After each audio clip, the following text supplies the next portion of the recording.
Good morning, good morning, good morning, good morning. First Sky Omaha in the morning. In the morning. Check.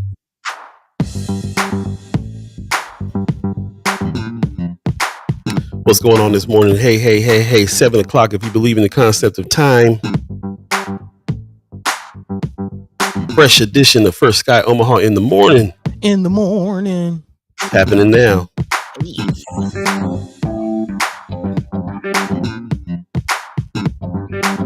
Tis Wednesday, the 27th of August, 2025. Already. September, is that you, player? Hey. September right around the corner.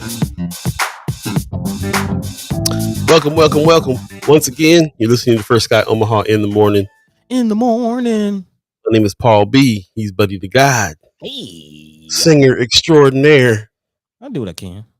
Hey, man. You sound good. Hey, thank you. All there is to it. Welcome to a Wednesday edition. I see people in the chat already. Pops giving us a good Wednesday morning and mad love from Las Vegas. Appreciate you, Pops. Loves that funky jam. I love it too. I appreciate you. Yeah. RG says, I feel like busting into I Ain't No Joke with that beat. Hey. Okay. So RG, you calling up my influences. See, that's what I'm talking about. You should look glad to hear some Rakim is sneaking into my beat making. That feels good. Mama God gives us a good morning too. Appreciate that. Yeah, man. How you doing today, buddy? Man, I'm all right. Feeling rested. Finally feel like I caught back up on my sleep. Good. Yeah. I was kind of not very effective. It was kind of fog brain last couple of days, but yeah, feeling good, feeling great. How are you? I'm under the weather all the way. So I've been fighting it for the past couple of days. It always kind of happens after travel. Yeah. Breathing that air, the airplane recycled air.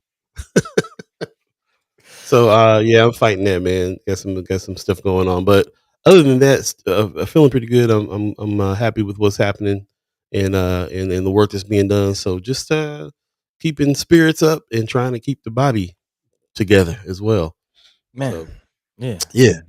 Been seeing a lot of people calling us out lately. Yeah, it's all right.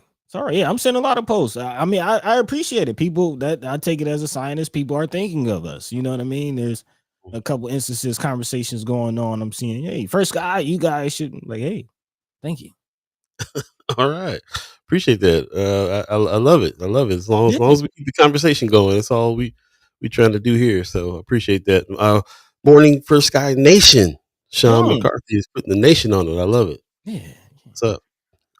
Leia Keister says, "What's up, Wednesday? What's happening?" Michelle Moreno says, "Good morning. Appreciate everybody coming in this morning, man, or as early as you can. And I hope that you stick with us. We got special guests coming in today. Our man Roscoe Wallace is going to join us. You didn't see that a little earlier. He's doing a lot, man. Brother Scope. Roscoe, doing a lot. Mentor, youth activist, motivational speaker, even. That's what's up. We're talking about people in the community. We got boots to the roots, trying to deal with the kids. And this brother is one of them. So we'll be talking to him about some of the things that's going on there and much, much more this morning. Of course, we're going to be continuing the conversation about the season. Space is the place. This is season 3B. Space is the place. We're talking about spaces, places where we fit, what's our lane, all that good stuff. And we'll continue to talk about that along with some of the topical things that's happening. You guys been putting stuff in Friends of First Sky Omaha and having some real discussions over there. So shout out to everybody that did that. We'll be talking about what's being talked about over there, which is a lot. City council meeting just happened and people chimed up. The chat chambers chimed up. Marla Harrison gives us a good morning, First Sky fam, and happy Wellness Wednesday. Okay. Trying, man. I'm going to have to do a turmeric garlic lemon shot here in a minute because I ain't feeling good. Man, get right. A little broth. I'm also trying to eat a little better too, and I think that there's a little detox thing happening because of that. You know what I'm saying? First couple of days, you try to eat better. I said, "Well, I feel worse. I need to go back to these burgers because I feel worse." But no, well, man, maybe it's the body trying to get that mucus out. Process for real. Donnell Sester's in the chat saying, "Good morning. Good morning to you. Appreciate that." Mama God said, "Where's your YouTube chimers this morning?" Yeah, I see a few. Tom McCarthy, Leia Keister, Michelle Moreno. Marlon Harrison. Maybe you can't see him on your side. I'm not sure. But yeah, appreciate you guys coming in this morning. Again, it is August the 27th already. September coming right around the corner. First of the month coming up. You know what that means? Rent. Don't mean nothing but the My rent. back. My Yeah, back. man. RG said, just go on and hit up Moss Lady B. Yeah, man. I get my sea moss back on and all that. I got to get right. Got to get right. Keep the Yeah. body right, the mind right too. That's also the space so that we do. When we talk about spaces and places, the first place I think about is get your mind right. You Man. know what? As a matter Need of fact, that. I don't want to get too deep into this, but I will say something that has been interesting to me lately, which is this thought that everything in our life is about belief. What it is that we believe, language, Mm-hmm. and everything that the way you say something, the way you think of something is how you're going to think about it, how you're going to believe it. And so I think it's interesting because we're in this industry where we're having conversations and we're writing and we're using language and words um, in order to solidify what we believe or to transmute what it is that we believe to somebody else, help them understand it. And we listen to other people's words for that same reason so that we can understand where they're coming from. But it's just so interesting, like how many things are out there that can steer your belief one way or another. Even just a simple word or a Mm-hmm. phrase can do it sometimes, which is why sometimes we always have to like rename things and make sure we name the things the right thing and all that.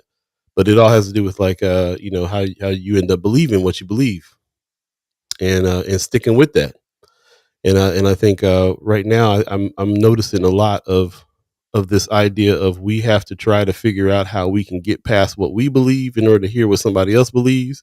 If somebody else thinks something is important, to maybe tune ourselves in to be able to hear that, even if we don't agree with it in the end, just hear it in the first place, because it is what they believe and that's important. So anyway, that's my soapbox for the morning.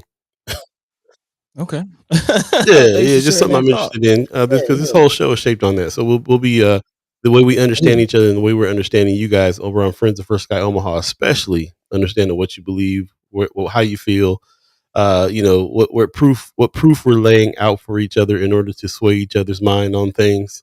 Pretty interesting stuff. Man. Yeah, I mean, I've actually had a similar thought Mm, yesterday. Yeah, I don't want to too deep into it, but I had a similar thought yesterday. Just thinking about what's going on in society and what certain people might be responding to, and whether that response and how they're viewing, what they're responding to. Yeah, yeah, I think we're on the yeah, same man. page with that one. So let us know as we go. You know what it is that your thoughts are too. This is the conversation, so we want to hear from you. What your thoughts are, what you believe, what has swayed you to believe one thing or another, and what it is, and how it is that you navigate opening your mind to hear other people's opinions. Love to hear about it. Definitely hit us up in the chat. Also hit us up on Friends of First Sky Omaha, and we'll always continue that conversation as well. In the meantime, between time, just want to say good morning. Kimber Snipes is in the chat saying good morning. Appreciate you. Heather Williams says good morning, everyone. Appreciate everybody coming in this morning. Do us a favor, share the show. If you're on Facebook, especially, it's pretty easy. Just share it right on your page. And if you're on YouTube, share the link and like and subscribe while you're over there as well. And if you miss any parts of this show or the interview coming up with Brother Roscoe Wallace, you can always go back to Facebook and YouTube and check it out. And I highly suggest you dive into the comments as well, because we got some great comments from our from Man. the club we call the Chat Chimers. You guys be chiming up. So we'll jump into a few community updates real quick because we got a lot to cover this morning. Lots coming up this weekend, of course. First and foremost, we have our uh, well, I lost it. We'll play the commercial, but the Love 'Em Jazz Festival is coming up. And yes, that's happening Yes. on Saturday. Shout out to the Hollins group that bring those guys out. We'll talk a little bit more about it a little later on. We run the commercial, but that same day, of course, CeeLo Green will be in the house. Unity Festival is happening a little later on. We talked about this all last Monday. This is coming up on the 30th as well. It's a free event starting at 7 p.m. Gene Leahy Mall at the Riverfront. The legendary CeeLo Green's coming through. Shout out to Freedom Tainment for bringing that out, man. For real, for real. Earlier that day, they also got the Level Up that's happening at the Gene Leahy Mall too. Hey, So this is a free family friendly event, job and housing resources, free haircuts, free food, face painting, all kinds of activities for the kids. Bring the babies out.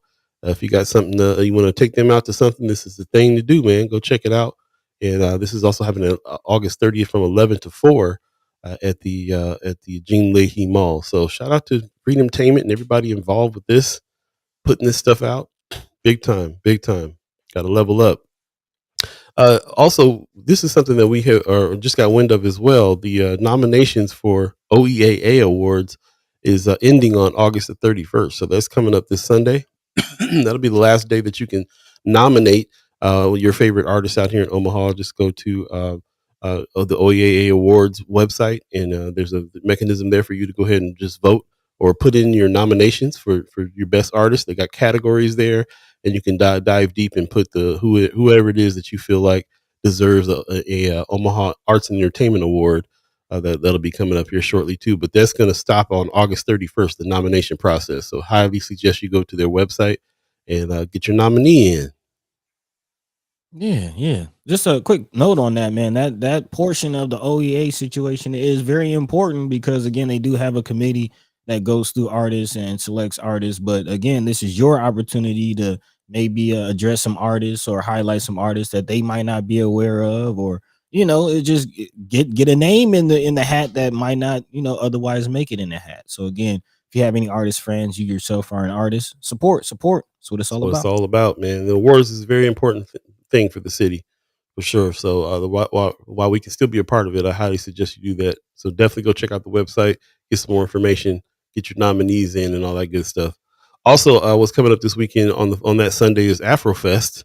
Get busy, man. Hey, Heartland of America Park. Definitely go check that out. This thing has grown every year exponentially in big ways. So you definitely want to go check out Afrofest. It's just a cultural phenomenon. Just to be around the diaspora and eat the good food and dance the good dances and celebrate, man. Afrofest Omaha is a staple every year now, so make sure that you get out there and get going on it in a big way. Appreciate that very much. Also, something else that's very timely that's happening right now. There is Nebraska Appleseed has put this out. I don't know if you saw this petition on Friends of Her Sky earlier, but basically they're saying tell man. Governor Pillen that cruel and harmful ICE detainment camps are not welcome in Nebraska. Of course, on this show, we've been talking a lot about uh, the Cornhusker Clink that they're trying to call it, Man, and everything that's going on here. And the general consensus, at least on our show, is people don't want this. Most of the people that listen to us don't want this. So here's a petition man, for you to sign. I'm gonna go ahead and put the Bitly address inside there. You can click on that, and you got until noon today to go ahead and sign this and be a part of this list of citizens that are saying they don't want this. This is how things get done. This is the first step of how things get done here is for you to sign petitions and understand what the numbers are. How many people out here do not want this to go down? So please do that. And like I said, you can right there in the chat. We went ahead and put the link. You can hit that. Take a little minute, fill that out. It's due at noon today. If you do it past noon, it won't be on. So after you get off the show or whatever the deal is, man, go ahead and sign this. Let's get it cracking.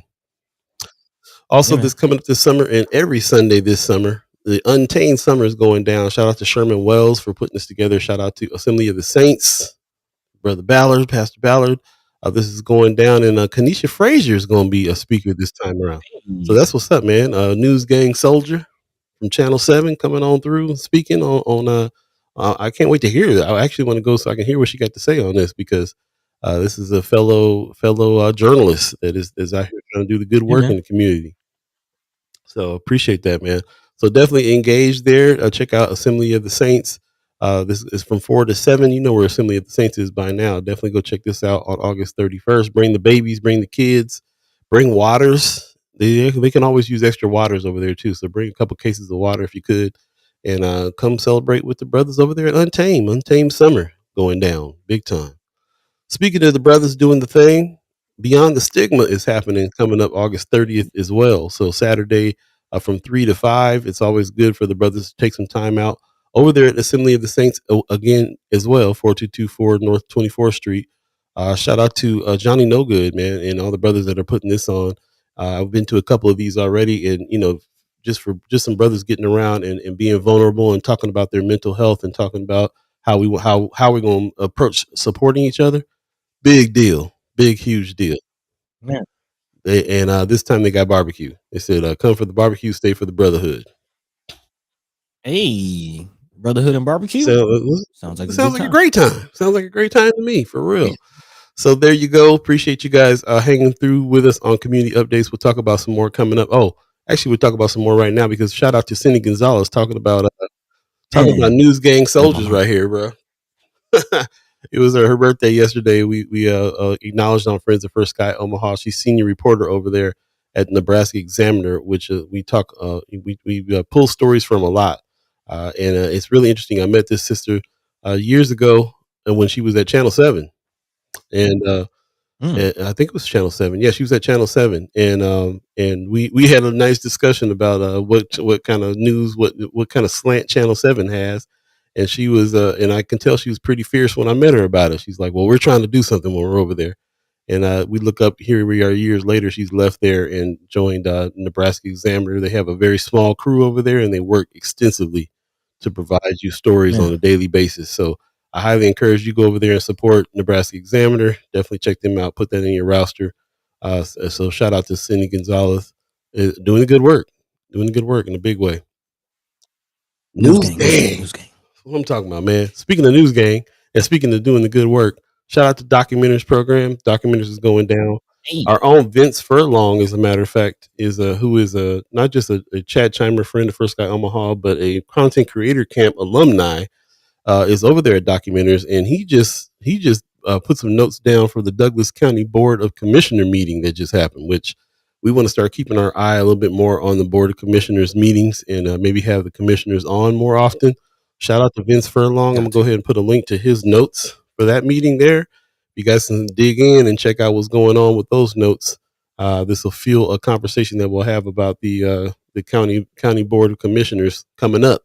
So shout out to Vince Furlong, and who's, you take an assignment when you're over there at Documenters. You take whatever assignment you think is important to you as well, and go and report on it. So shout out to Vince Furlong, friend of First Sky Omaha, and the Documenters program, our partners at the Documenters program as well. And yeah, I thought this was great because we have questions all the time about the county board of commissioners, and we're trying to get some of those answers and invite some of those people on. So yeah, somebody reporting and being there for the meeting, very important. Yeah, Very man. important. And with that, I will go ahead and stop. I told you we had a lot of community updates today, so it is what it is. But we also have a thread Yeah, man. today, and this thread is we'll be jumping into. I'll hand it over to Buddy so he can tell us what that is, in anticipation of our special guest. We do have a special guest coming in as well, and shout out to. Well, I can't find nothing this morning. What is really going on? There it is. Yeah. Roscoe Wallace. So much stuff going on. It's just all over the place. Roscoe Wallace, youth activist, mentor, motivational speaker. He'll be on a little later on the show. So please stick around for that conversation. It's going to be a good one. Get your questions ready as well. This is a brother who's got boots to the roots, out here helping the kids and doing big things for the community. So shout out to him. Can't wait to speak to him when he comes on. And yeah, so stay tuned for that in a big way. In the meantime, between time, what's today's thread, buddy? How you feeling? Yeah, man. I mean, it's really all wrapped up into one. Again, if you're not familiar with our style here on the show, we don't necessarily give you the who, what, where, when, why, and keep it moving. This is a continued conversation. So, again, there are things happening in the news that adds to that conversation, but also conversations happening in the community that are adding to our conversation as well. So, I actually start with another documentary. Of course, you're giving a shout out to a former content creator, alumni, brother Vince Furlong, but also another again friend of First Sky and documenter, Hey, brother Deshaun Cunningham recently posted on his Facebook, and again he's getting active on the News Gang Warrior tip as well, again going to the source, getting the scoop. He recently posted that he had a conversation with brother Tommy Warren, who again is chief of staff alongside Mayor Ewing, and there is conversation going on about this budget and what we've been talking about as far as Trump and again the mobilization of not just National Guard, but also people are seeing ATF, FBI. I mean, every agency pretty much is getting activated. And what does that mean for Omaha? Again, we had the conversation with Senator McKinney on Monday, who kind of tipped us that it is a real possibility that those activities can make their way to Omaha, and couple that with the conversations about hiring 100 or so more officers. Where are we? What are the priorities for Omaha? What does the budget look like? Where is the investment going to go? Again, a lot of people chiming up. Actually, yesterday, several friends of First Sky went out to the council meeting to protest and have their voices be heard about not just the budget, but the specific DEI portion of the budget. Again, several council members pushed for the DEI section of the budget to be removed. Although that was rejected, there was some movement, some titles being changed. So we'll definitely talk about that and the larger conversation as far as, again, what is happening nationally and whether or not that will reach its way to Omaha. Again, as we mentioned earlier, there is a petition for the ICE situation, again, out in McCook, trying to bring that ICE detention center to McCook, Nebraska. There is an opportunity to have your voices heard on that, but also alongside this whole conversation is the homeless situation, which, again, in addition to the budget, yesterday there was conversation about a new homeless ordinance that went out. We'd definitely love to hear your thoughts on this. Again, some of the same rhetoric, some of the same, mentalities that we're seeing, to your point earlier, some of the same beliefs that we're seeing across the nation making their way into the Omaha conversation. So again, we're going to talk about all that and more, and of course wrapping the conversation in with brother Roscoe Wallace, who's working with our youth directly, which again is right alongside all of these things. Again, multi-pronged conversation, but again, going back to Trump and what he's talking about in DC, now Chicago, which we'll be getting into as well. Looking at the youth, this whole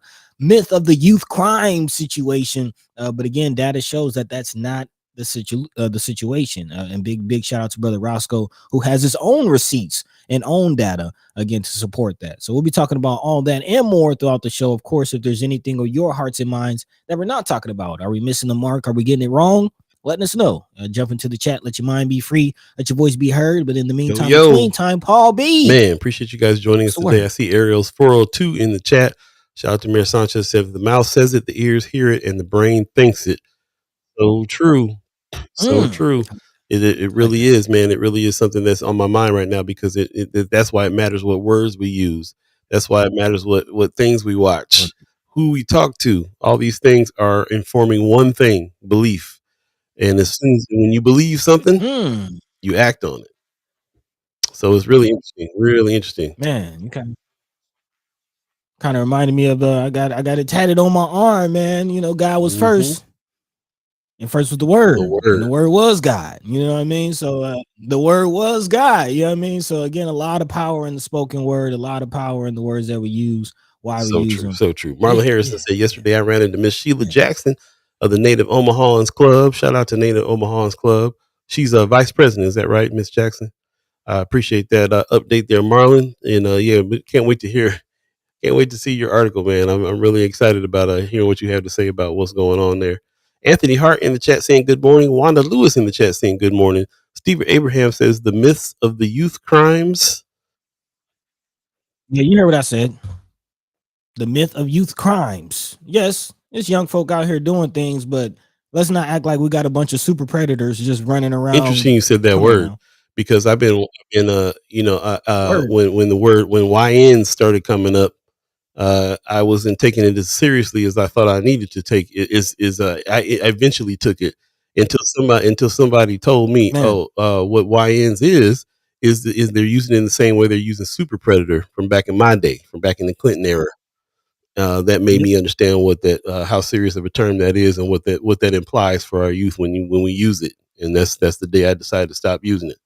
So much to talk about when it comes to the youth. We'll get back to it pretty soon here. It's 7:24 right now. If you believe in the concept of time, we appreciate you joining us this morning for all the hellos and how you doings and what we're going to talk about today. Again, stay tuned. We have special guest Roscoe Wallace coming in. We want you to stay around for this interview so you can ask some good questions and hear what he's got going on, man. Boots to the roots with the youth in a big way. And so shout out to him. We're anticipating his interview. And like I said before, please do us a favor, share the show. If you're on Facebook, share it on your page. If you're on YouTube, share the link, like and subscribe when you're over there, and just get as many people in as possible to be that you feel would be good having this conversation with us as well, can add something to it. Shout out to all the chat chimers that are here already fired up to get ready to jump into these conversations. We'll do so when we get back from a break. Again, you're listening to First Sky Omaha in the morning. My name is Paul B. He's buddy to God. Stay tuned, y'all. Omaha, get ready to groove. The Love 'em Jazz Festival is back Saturday, August 30th at Turner Park in Midtown Crossing. Enjoy the sounds of jazz funk soul, Jeff Lorber, Paul Jackson Jr., Everett Harp, plus Julian Vaughn and 480 East. It all happens from 4 to 10 p.m. and it's free and open to the public. Bring your friends and your love for great music. The free Love 'em Jazz Festival, August 30th at Turner Park, starts at 4 p.m. Shout out. Appreciate you guys coming on through and checking us out. Welcome back to the show. And shout out to the Love 'em Fest, man, for bringing these heavy hitting jazz folks out. I can't wait to really check this show out. Again, that's happening on Saturday. Thanks to them for sending that message through us. And this is the kind of stuff that we love to promote right here, because this is some heavy hitters going on. And of course, don't forget that same day, later on that night, the Unity Fest is going down, man. CeeLo Green will be in town, talking about some heavy hitters in town on that day. It's going down on Saturday, August 30th, man. So shout out. Love 'em Fest is going to be where they do jazz on the green. And then a little later on at the Gene Leahy Mall, you'll be able to check out Brother CeeLo Green in the house. And With Love Felicia is going to be hosting. Shout out to With Love Felicia, man. Mind and Soul fam from back in the day as well. And then you got Chad Stoner. You have a Mexican band that looks pretty extensive. There's a lot of people in that band over there. I love a big band, so I can't wait to check it out.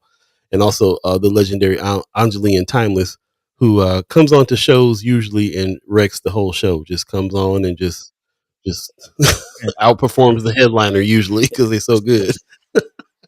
I don't know if they're gonna do it this time because CeeLo Green is the man, but we'll see.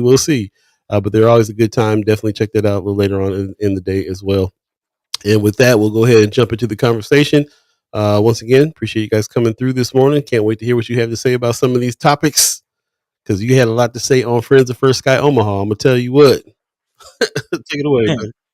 Like I said, folks been calling us out. Like, hey, I wonder what First Guy got to say about this. But again, it's not more so about what we have to say, but again, what you, the people, have to say and what your thoughts are. And a lot of people are not happy, seemingly, with what they're seeing, especially coming out of Mayor Ewing. So we'll start there. And you know, it's going down. It's going down, especially yesterday. Again, big shout out to those who actually got active, put boots to the roots, and, you know, answered the call that we always put out as far as letting your mind be free and letting your voice be heard. Again, a lot of people had their voices heard yesterday, and there was a response. So I will say shout out to, you know, the city council members who sat and listened to their constituents speak and responded with a 4-3 vote in reference to the DEI portion of the budget. Again, a lot of conversations on many areas of the budget, mostly again, the lack of change in the budget from Mayor Stother.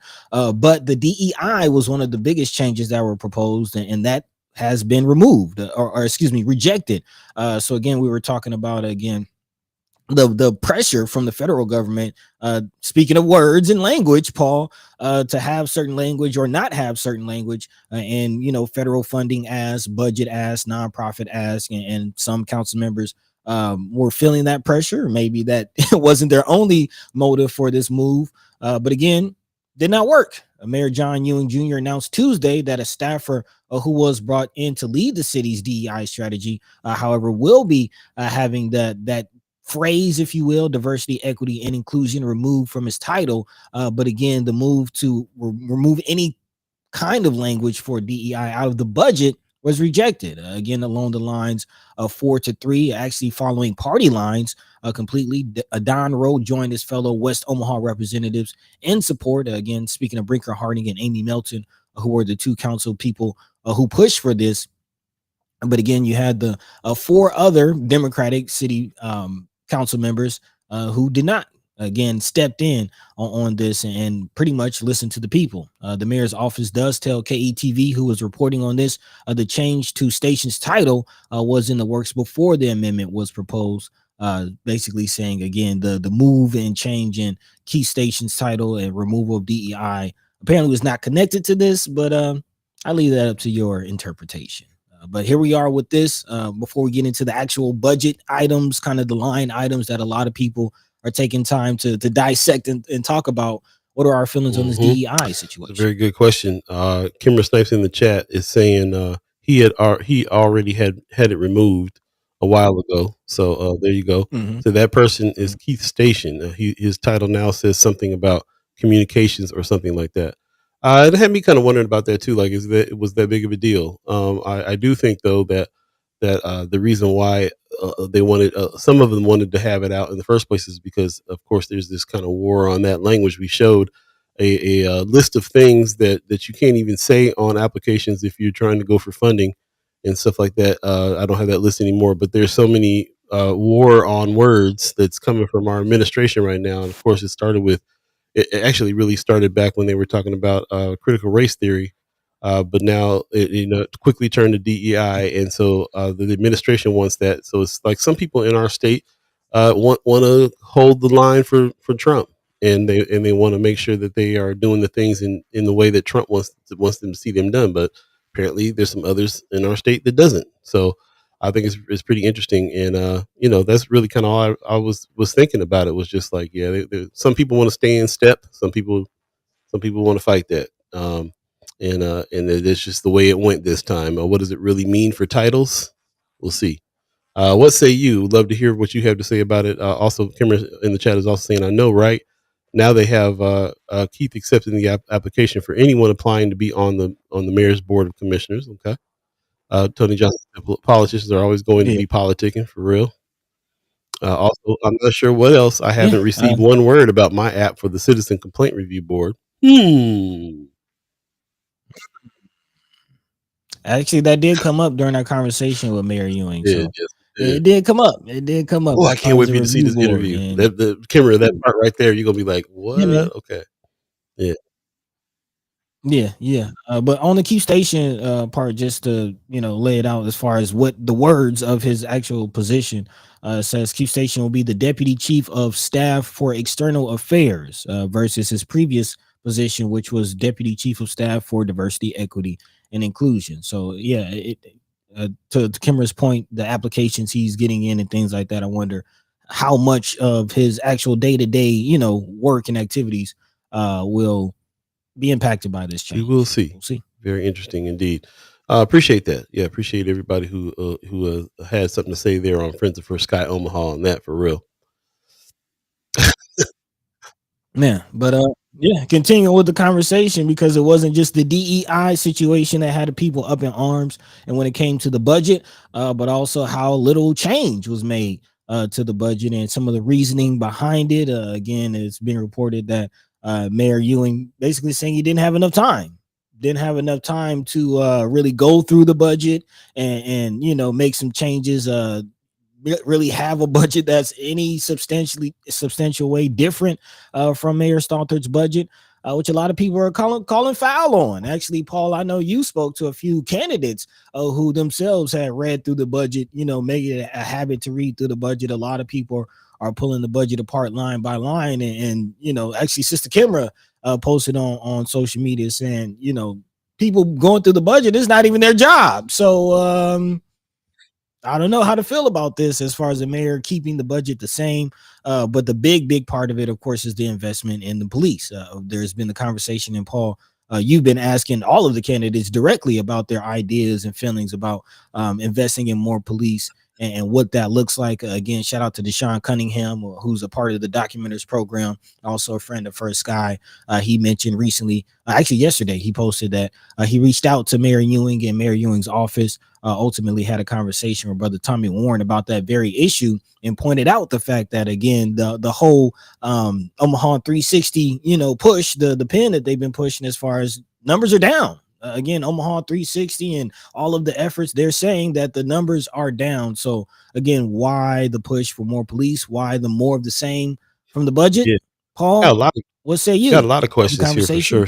First of all, shout out to Miss Cheryl Weston, who put this together and has asked that question and put this to her page, and also Friends of First Sky Omaha. Go check out Conversations with Cheryl Weston to get some more information as well. I think she posted a podcast as well.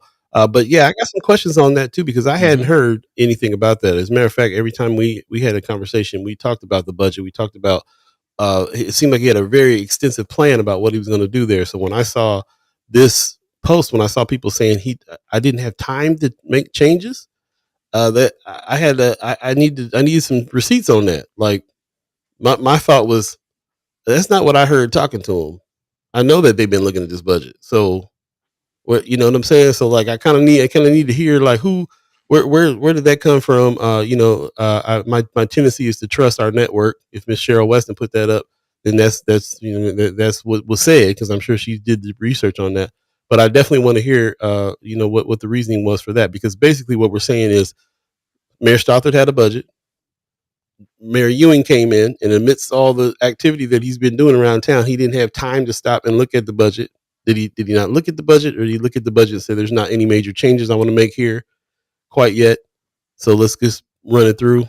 Kind of not sure about what that means, except for if the budget is now decided, then the budget is now decided, and so you know what I'm saying. So can there be any changes made to it at this point, or are we gonna have to wait till next year or whatever the deal is? So I definitely got more questions about this, and I figured that we would come on today and talk about this. So if people in the chat have been really chiming up about this on Friends of First Sky Omaha, let us know. We would love to hear about what you have to say on this subject as well, and what this means for anything. So yeah, appreciate it. That's where I'm at. Kind of need to know a little bit more. What say you, buddy? What are you thinking?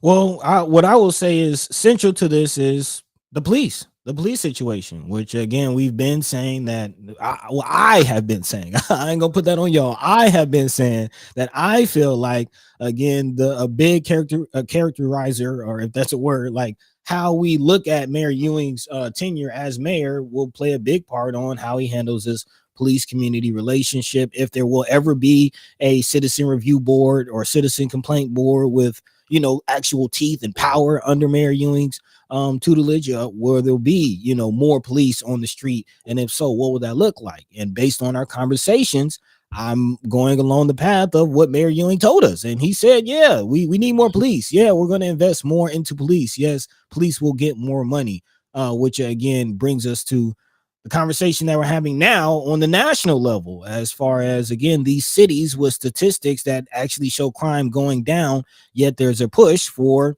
more force, more police. And again, specifically, mayors are cities with black mayors, like we talked about, Chicago, namely being the next city. Again, what does that mean for Omaha? What will that look like?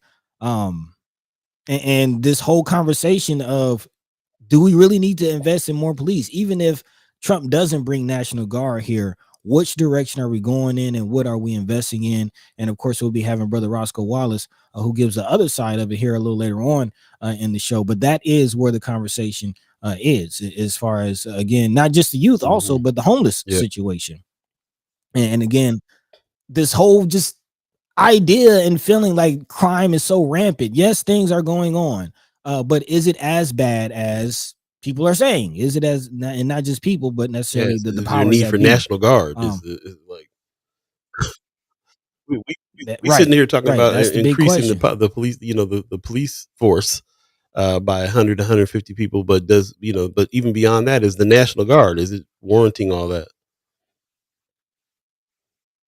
Man, so again, a lot of questions, and it's coming upon the mayor really to kind of answer some of these things, and city council. And again, what I'm seeing, what I'm hearing, not giving me the most hope, but we will see, especially with this latest ordinance as far as homeless encampments, which again, more of the same. That's more of the same, like more echoes from the Trump administration that we're seeing making its way, and just slipping its way into our own backyard. But yet here we are. Again, if you haven't heard, aside from all the budget hoopla, yesterday's city council meeting also featured a homeless encampment ordinance, which was presented by Councilman Brinker Harding, which again is the same person behind the DEI situation. Call it what you want.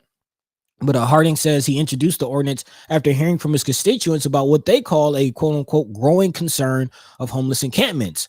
The ordinance, as it's currently written, according to KETV, will make it unlawful for any person to camp, occupy, or maintain an encampment on public property, which again, as we learned, recently is actually not unlawful. It's not illegal. These people in these camps can stay in these areas because it is public property. The ordinance, however, writes that prior to either being issued a citation, fine, or face being arrested, law enforcement would first provide an opportunity for the person to be taken to a shelter. If not, though the ordinance, proposes a fine of up to $300 or less than a month of jail time. Harding told KETV after meeting with the mayor's office last week that he is open to making it better, but now plans to lay over the ordinance at Tuesday's city council meeting. So this is something that's coming in its current, form. Are we happy with, the ordinance as it is, or do we want to just get rid of the ordinance altogether? Of course, we have a lot of thoughts on $300. I mean, the same ultimatum: go to jail or get out. Where are they going to go? Where are they going to get the money? I don't know, but shout out here to we are. Melissa Wright, who also did some work on this story at KMTV Channel 3. Went and talked to Yep. a lot of people, and also some of the neighbors. And some of the neighbors were saying these people need to get out of here. So when we see these city council members that are saying their constituents are saying that there has a growing concern, there is a lot of people in the city that want these people off the street, and don't think it's a bad idea to do what they're doing. But can you imagine you're on the street and you're already on the street, you're already having the issues that you're having, and then if you don't get up and move your camp and take it who knows where, you're gonna get fined $300. Do they think these people got $300 to take care of these fines? No, they're gonna end up in jail. It's really all that's gonna happen, because they'll, if they do go to shelters, the shelters will fill up, and then when they can't go to shelters anymore, then they're gonna go to jails. And it's it's the same thing that we just heard about what was going on in DC as well. I think it's messed up in a big Mhm. way. Uh, Yeah, I mean, really, the shelters are already full. Their shelter space is already limited. yeah. Pretty messed up. Uh, Here's Anthony Rogers Wright speaking on it too. He says Harding is just following the SCOTUS decision, right? Grants pass 5 Johnson, pass V Johnson. Yeah, sorry. Past V Johnson. Which does give cities and states the right to arrest homeless folk. Gavin Newsom in California has already started arresting homeless people. This is going on everywhere for sure. I definitely think that. I'm trying to catch everybody's post here. I appreciate you guys posting in. Anthony Rogers Wright is also saying that folk need to understand that the DC mayor had material conditions in place, curfews, the new crime bill in place before Trump. It's Trump, but it's not all Trump.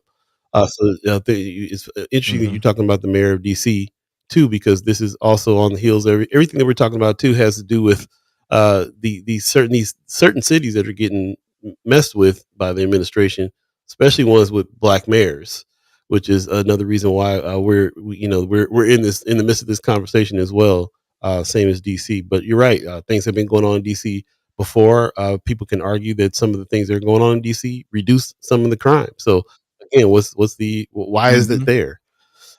Also, Sharon Man. Weston is in the chat. Good morning to you. Appreciate you coming in. Appreciate your posts and everything that you've been doing. She says Stothard put the money in for the police for political posturing, and the lawsuit that the Omaha Police Association was going to file against her, Ewing could have reduced and redirected. Still not sure he's not. I really need to know. I really need to understand where that's coming from, because we sat and talked to him and he laid out a whole bunch of economic plans, a whole lot of plans, like in detail. As a matter of fact, stay tuned, because we do have parts of the interviews that we're going to be posting here on this whole piece that we're doing called Lanes of Change that's coming to YouTube. Get ready for that, because there's going to be parts of the conversation that we had with him there, and you'll be able to see what we talked about. But what struck me was some of the things that he was talking about doing economically. That was he comes from the Treasury Department. I mean not the Treasury Department. He comes from he was the treasurer at one point, and that's kind of where he comes from. So when I heard it, I was like, what? He didn't have time to look at the budget. That that's not adding up. That's not making any sense. And so I don't know. Like I said, I haven't heard it. I'm trying to see it. I need the receipts. I'm listening to our constituents that are saying that this is what was said and done. But from my conversations with him, I can't imagine he hadn't looked at the budget. It's more likely he looked at the budget and was just like, "We're going to let it go. We're going to go ahead and do what Stothard did," and that's problematic in itself. Man. But I don't know if he didn't look at it. You know what I'm saying?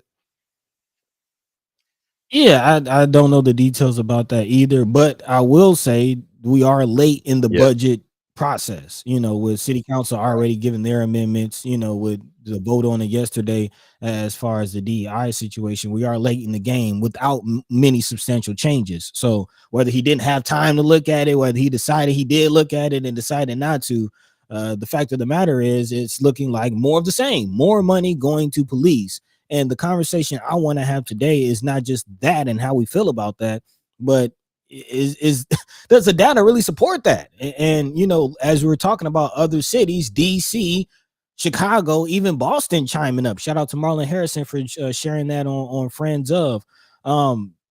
Is that really the conversation? Is that really the direction we need to be going in as far as police? Or are there other things like what Brother Roscoe Wallace is doing, or things like what we saw in DC? If there's already curfews being implemented, there's already things being implemented. Why escalate? That's the question. Why escalate? Actually, we have We do do, we have that but clip from we Chicago? do, but we'll come Who back to again that. is It's 7:46 right now. If you believe in concept of time, we have our special guest waiting in the wings, so we're going to go ahead and okay. bring him in as we are in the midst of this conversation. Uh, I'm seeing a couple different ones. I'm gonna try to bring one in. Brother Wallace, are you ready? Let's see if he's. Hey, this is Paul. Brother Wallace, are you there? Okay, he might be having some trouble getting in here. Let's see. How about this one, Brother Wallace? Are you there? Okay, we'll come back. See if you can come out and come back in. We're not seeing your camera or hearing your vocals if you're there. So, yeah, let us know. We'll wait for you. Appreciate it. Okay, yeah. So in the meantime, yeah, we can go ahead and run that clip real quick if you'd like to. Yeah, while Yeah, we're waiting yeah. on Brother Wallace, hold on one second. Let me see if I can share this bad boy here. There we go. Yeah, my boys right there.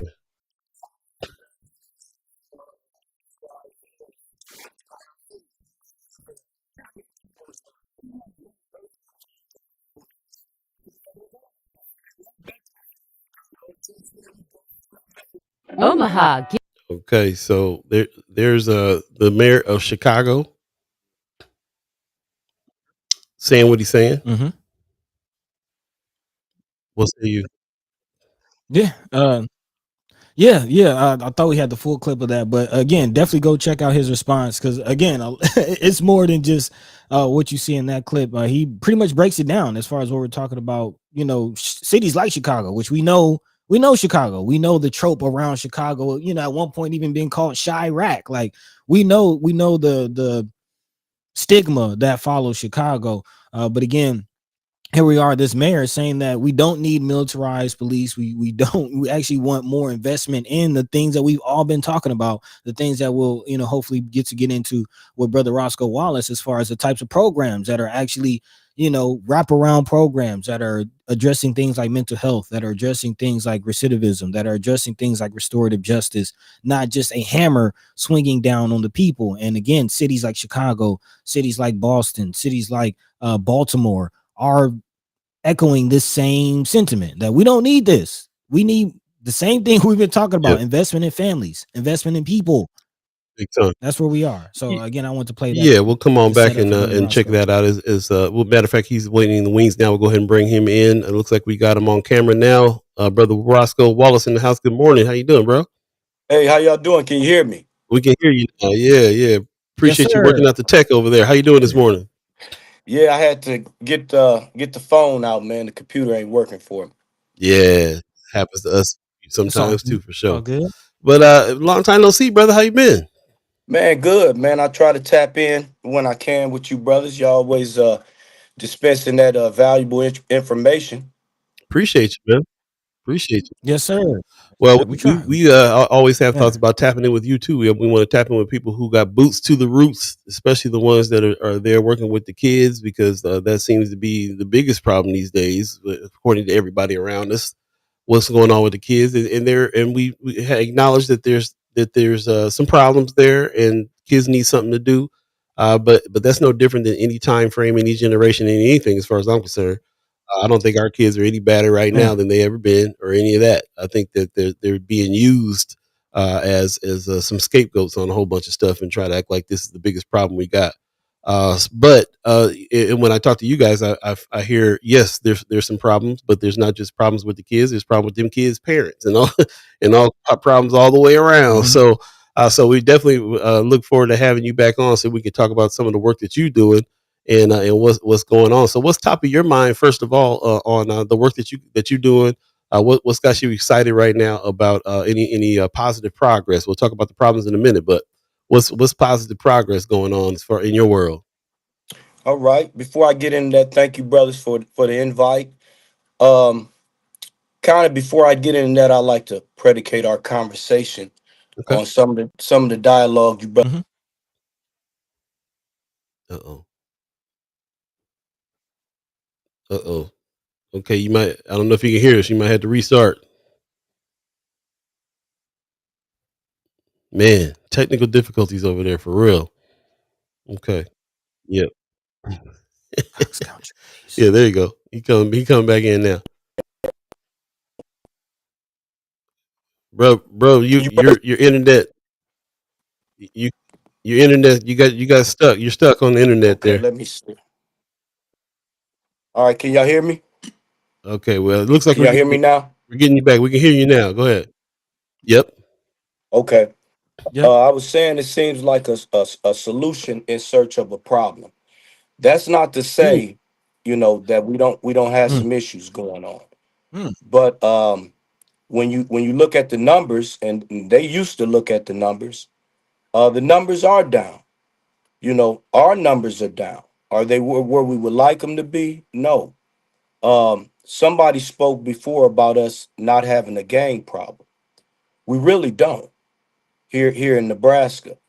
We have a Mm. we have a lot of young men that don't have models. We have a lot of parents, or should I say kids, becoming parents. And that's you know, without judgment, that's just a mental assessment. mhm, And you see it when you're working closely with these kids. It really saddens you because you're saying, man, this kid really have a shot, but mom or dad are not meeting those needs. And that's what's happening in the community all the way around. I'll get to the progress. I just wanted to kind of lay some things out, even with our elderly.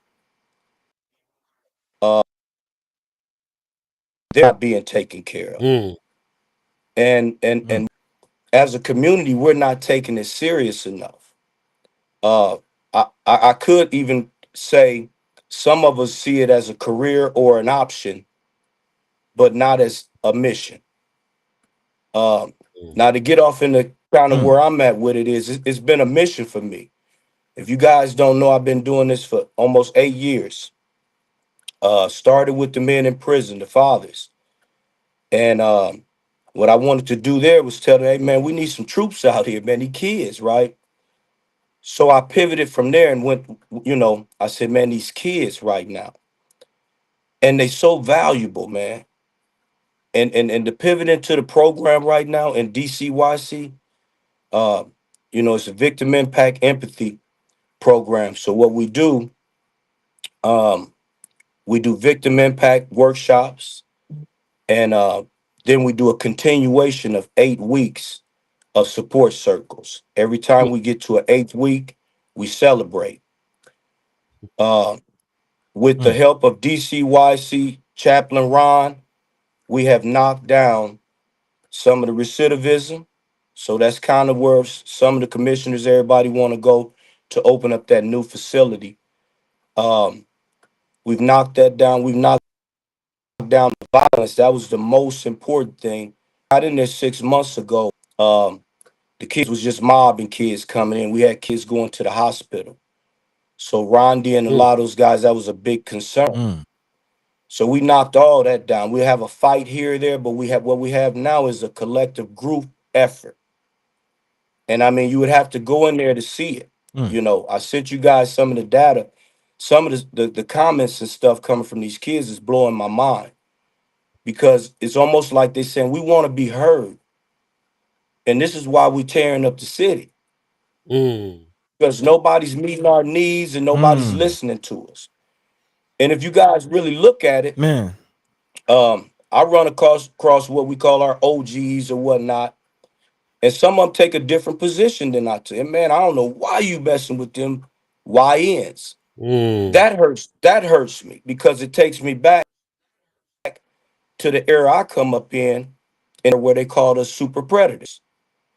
And you Man. seen what they did with us. Mm-hmm. And this is a direct correlation of why we're in the predicament we're in now, because of the fathers that was taken off the streets with the mandatory minimums. Okay, they Yeah. chopped us up, and now our kids about to be chopped up even before they have kids. So that's how serious I take this, in combating it, because I see the laws are about the kids. We're about salvaging the kids, and it was that way. Now we go all the way to another extreme to saying that they don't have any value. So how do we get there in that shift so fast? And it deals with some of what we're dealing with right now with this president. It's people that's they got an agenda, and on a broader note, I think some of us minorities are asleep. It's happening right in front of us. So back to the kids and the success there.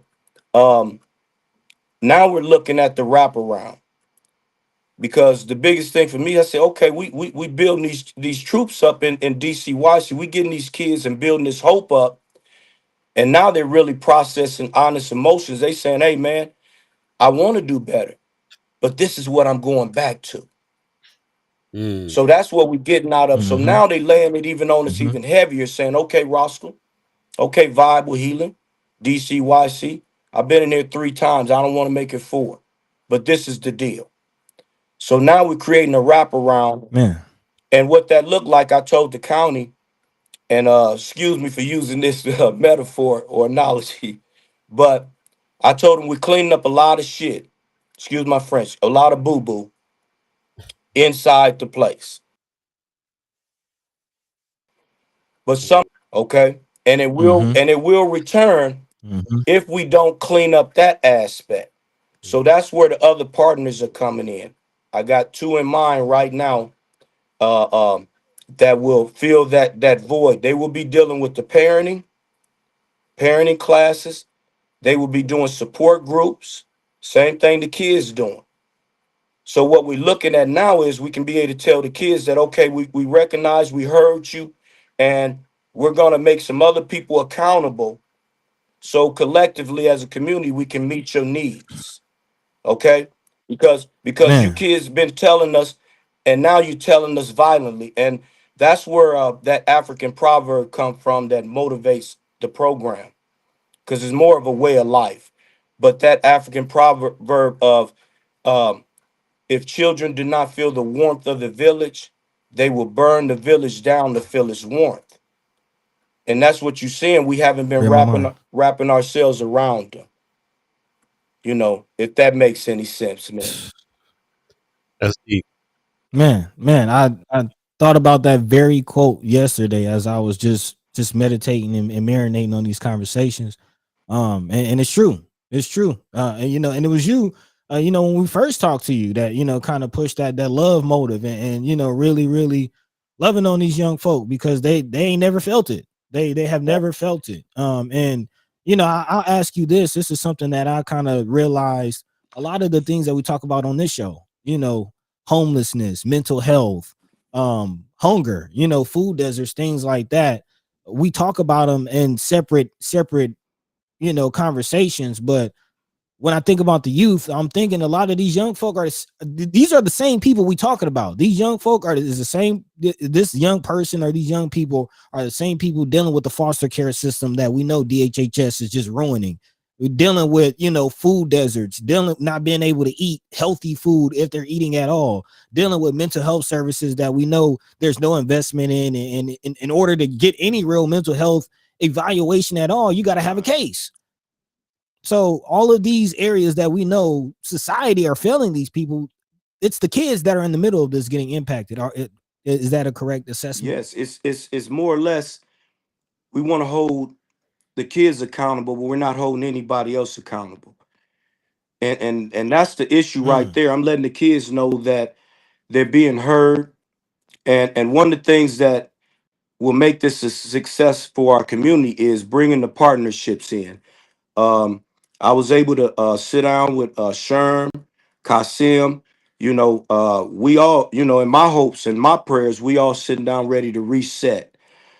Everybody's, filling their lanes and they doing it well. I'm so pleased with Kasim and what he's doing with them youngsters. Years ago when I first came up, because he had my grandson too when they was doing the football thing. And I said, bro, this mm, is upstream. This is before they get in the system. Right. And so we fill in a lot of pockets. We do need to scale up, and that's the issue right there. And so I've been sitting down with empowerment to where um, we don't get into those pockets where something happened and we start pointing fingers at each other because that's what it was. We was man, it's been a heavy summer, man. mm, And then we came out of a rough last one. Right. So as community leaders and everybody putting the energy in, I know I drive up, you know, uh, mostly 6 times a week. And so, yeah, it's some frustration with me too. But what I wanted a lot of brothers to understand is that you got brothers up in there pushing the envelope in 360. Mhm. Things haven't been easy for me. I've been fighting probation, everybody. I just fight my battles like I've done in life. What I mean? My mama taught me to, you know, trench up, bro, and don't look around. Just start swinging. mhm, And so mhm, if I get some help, I'll get some help. But for me, it's been a lot of criticism based on my street stuff. I didn't leave the streets like I would wanted to. But when we go back to mandatory minimums, we talking whole families, people that ain't got traffic tickets that them people was coming for. Mm. And that's what broke a lot of us G's down because we used to doing time, but we wasn't used to mama and aunties and everybody else doing time. Mm. Where they got us at, people were mm, saying they had knowledge of what was happening. So we was just slanging and doing our things out there and getting that money, but we didn't know what the Fed setup was. We didn't know what the big setup was. It was to crush the community and take us away from our kids. And so I was a part of that. I come in 86 when the Bloods bringing Bloods to this city. I was the first youngster at mm, 15 to shoot 3 people in a weekend, starting with Miller Park. Judge looked at me like I was crazy. Carol Schrader, who was on Channel 7, used to chase me, calling me a menace and everything. Wow. Now Channel 7 do interviews with me. So I'm just telling you guys some real, mm, and can't nobody deny none of this. All the OGs, the great grandfathers would tell you that was a nutty little youngster right there. So I say that to say I understand these kids well. I understand the feeling of mhm, abandonment, not fitting in, not feeling love. My mom, even today, it's hard for me to get I love you. Mhm. And I'm a man now, and it hurts me mm, sometimes because I'll be like, Mom, I love you. Okay, I'll talk to you later. Because that was the era that they grew up in. mhm, Mhm. My grandparents, all of them, they said, mhm. we'll show you love. I took your ass to get something to eat, didn't I? Mm. but but the Man, I but took the care of you, kids didn't I? today is different. I ain't They got to. need to feel that, bro. Right. And that's the emotional piece that I'm understanding. I'm articulating. I created a program that's very simple around the 6 core emotions. These kids now circle up when we not there. When they got a problem, they circle up like men. That's what's They up. check, what I mean? They check in 1 through Man, 10. We don't do, some people in their circles and check-ins, they use words like, I'm good, I'm okay. How you doing? No, we use numbers. Mhm. 10, you off the chain. Anything under 5, we're gonna ask you, would you like to share? And some cats be like, no, and then they'll come back and share that 5. But we'll tell them we just aware of your 5 and we share in your 5. And in that space, a 10 brings man, that 5 up. One of the kids might say, man, I went to court today They just reduced my adult down to juvenile. And we do a little clicking with our hands. These kids love it. And I'm telling you, man. So what Mm-hmm. I'm doing with that is showing them, you know, just like other cities have, Baltimore, all these cities, restoratively. This is how we've been getting the numbers. If you look at after COVID, bro, they reduced the police and we got safer. I Mm. mean, really, Mm-hmm. here in Omaha, we got safer. I talk to the chief about it all the time. So it ain't a matter, and they understand that. It's not a matter of putting 100 or 200 more police on the street. It's a matter of engaging in these real, impactful, productive programs. Like what the brother got going on. Man. Anybody can see that, man. Kasim. That is needed. Young men and young women. We need women out there. We need to start because that's like a really what I was telling Kasim. That's like what everybody else. That's like a quinceañera and all that there. That's a coming of age. We the only community that don't determine when our kids and and you become a man, so they become one on their own, bruh. And we come from a diaspora, from Man. Africa that has many a ritual. Every tribe has many a ritual on Russ. becoming a man, and we didn't bring none of that over here. Didn't bring none. Man, these having these same conversations in many different fronts, and you Before we do that, before we get to your data as well, there's a question in the chat about these programs that you're talking about. Shout out to Joyce McKinney Grisby, who's on the chat right now, saying what programs are in place to keep youth out of facilities. Any plans, ideas on this? That's what we're working on right now with Chris Rogers to tackle that that cite and release. Mm, That has been more of an instigation than anything. I mean, even the Mm. guys that tell you back in our day, if we shoplift, we might have got a cite and release. mm, But man, burglaries and going up in people's houses and robbing, we going to DCYC, we gonna sit for a while. mm-hmm, So these kids were stealing Mm-hmm. cars and then they go right to school the next day and mm, brag about it. So all the other kids start seeing that, our system was, a little flawed. And kids telling them, man, you could do that, man. They ain't gonna do nothing. right. So what we doing now is moving further upstream. We won't even move further than just the cite and release because the cite and release is kind of like a truancy. It gives us alarm that something's going on in the house, right? Some needs are not being met, something's going down. This kid out here in stolen cars. Same way when kids are not going to school. That's like should be an alarm bell for the community to say, okay, something's going on. How do we support that, right? Before it turns into a problem for all Mm. of us. So, like I said, what Kasim is doing and a lot of others is more upstream. That answers their questions. We got to scale that type of stuff up. Organizations that are even 360 Youth, they're dealing with kids before that happens. We're supporting them where they need to be supported if Mm, they're having issues in school. So we do, like tonight, we'll be doing a support group and checking in with the kids, seeing how the school is going, seeing how that transition is, the emotions around that. These are the spaces that we need to create. So looking further upstream, that's more educational on what's happening, the potholes not to fall into. mm, Okay. So that ram there, I would be looking, and that's where I'm saying the partnerships are so important because mm-hmm, I'm in my lane. I'm in the system. I'm with the kids that done bumped their head. I'm trying to turn that corner for them, right? And having some success with it. But we need those partners, like I said, that is making that choice that, hey, I'm gonna grab this young man. He don't have an uncle, man, no dad. I'm finna snatch him up before the streets do. So that's more proactive. And that's where we want to talk about intervention versus prevention. mm-hmm. We intervening early. So good question. And those are the things we're working on with the silent release. But it goes a step even further Yeah, of kids that ain't even been looked at by the police. We need that's those kids to stay that Mm-hmm. way and be our doctors our attorneys, our judges. I hear you. Because Uh, when they get a record, you already know what that does to us. Go ahead, brother. I was just gonna say, yeah, you're Man. hitting the nail on the head for me, man. It has to have that prevention got to happen really early. And I just wanted to mention for those of you that don't know, brother Kasim has this urban survival club that he's got going on, and one of the Yes. programs that you guys are talking about that catches them early, man.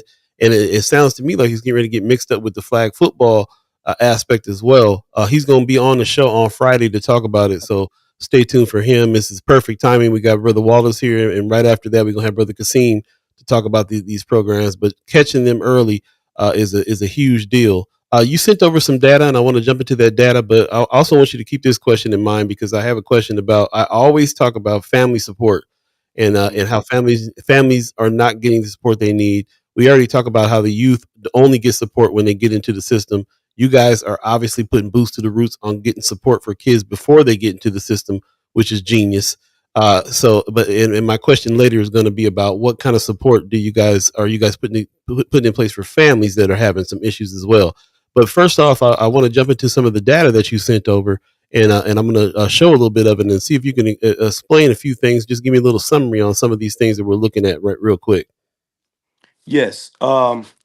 What you're seeing is a collection of probably, I think we've touched probably about 600 kids, 600 to 700 kids. And through like I said, what we're doing is victim impact and empathy. We're focusing on these kids because that's one of the things that we're seeing that's really lost is that empathetic value.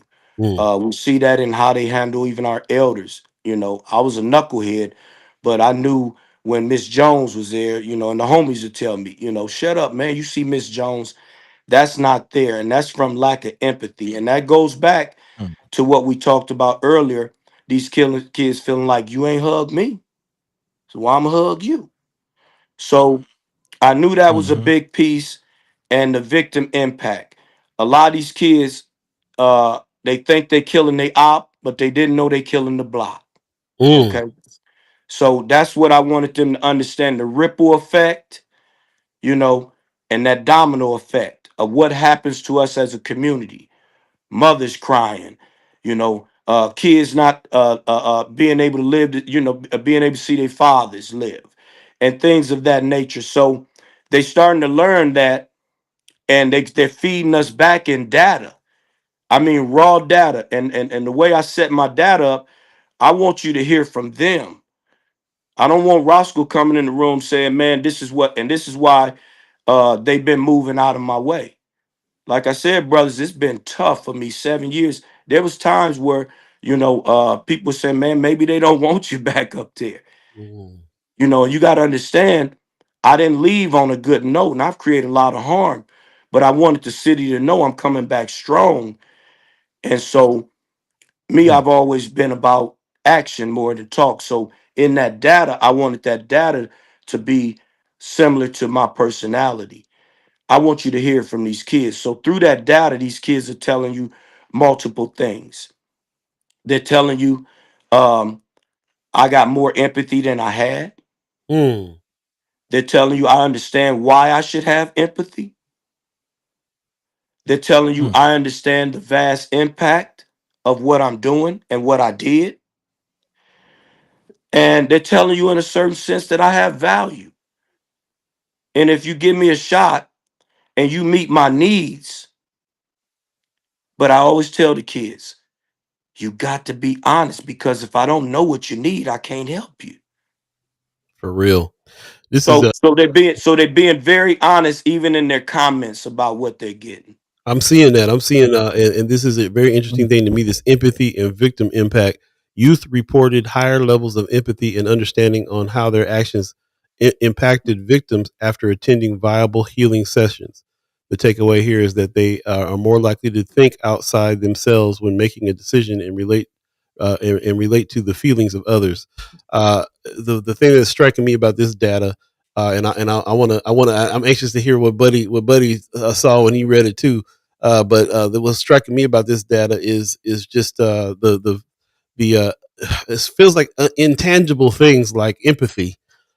is something that is really hard to show and teach, and it's hard to track, and it's hard for people to understand even what it is, and let alone report on it. And it seems like you guys did a really good job of transmuting what these meanings are, what these things are, for the kids to understand what they are, because we talking about pretty young kids here. So for them to understand concepts like empathy, we don't have what countries like Japan has, which is Japan's first 4 years of school is empathy training and how to control your emotions and so on and so forth before they even get to the academics. We Man, don't that's deep, Paul. I didn't know you was laced like that, but go ahead. have, yeah, hey man, Okay.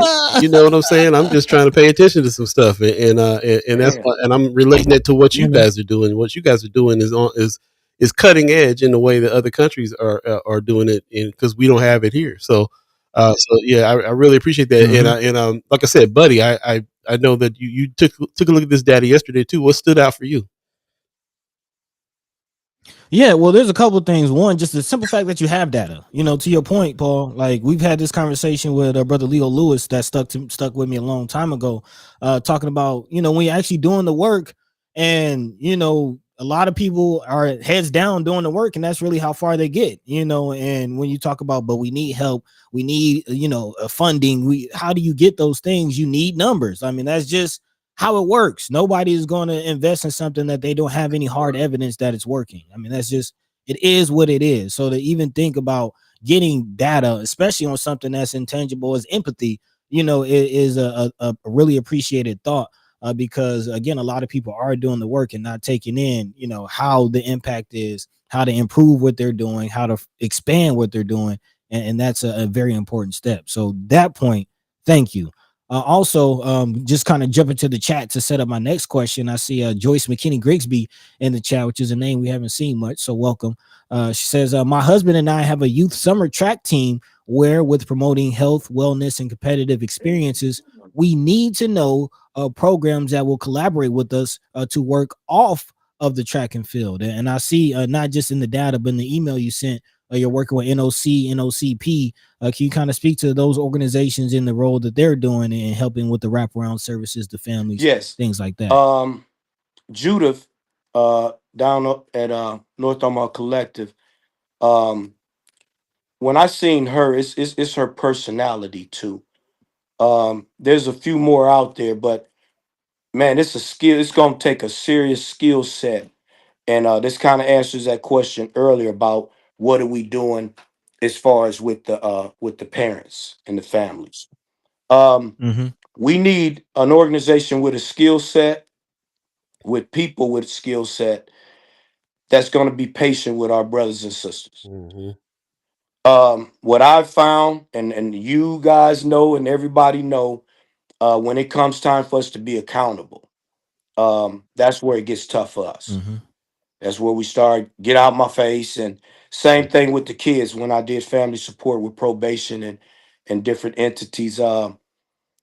When it came time, when it was a kid, he ain't going to school, he ain't doing this, he this and that, he's talking back. When you supporting them, they own, right? But then when you come back and say, well, he told me that he feel a little neglected, with this new guy in your life or whatever that is. I hear that sometime, and Mm-hmm. because I've had mothers say, hey man, he started calling me bees. And I said, when that happened? She said about a year or so ago. And I said, really? What do you know what's up underneath that? What triggered that?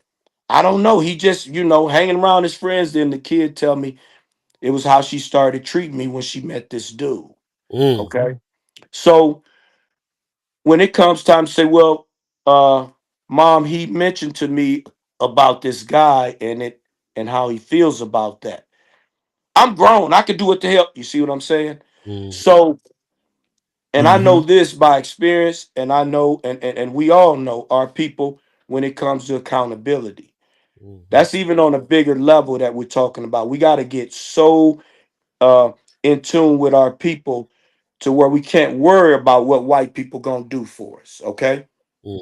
that's gonna take us being Mm-hmm. able to turn and be accountable. Like I always tell my beloved brother and Senator McKinney. Um, I want him to continue. He's getting shit done. Excuse my French, but I don't want him getting locked into that getting sucked into that battle, right? Mm-hmm. And I want him to stay balanced to where we support and believe in him enough to when he turned to us and tell us what we need to do. Because see, that's where I catch a lot of flack too. Because I've been a man all my life. I'm gonna remain one. I've been on prison yards and dark streets. I ain't gonna change in this organization, even though it's about healing.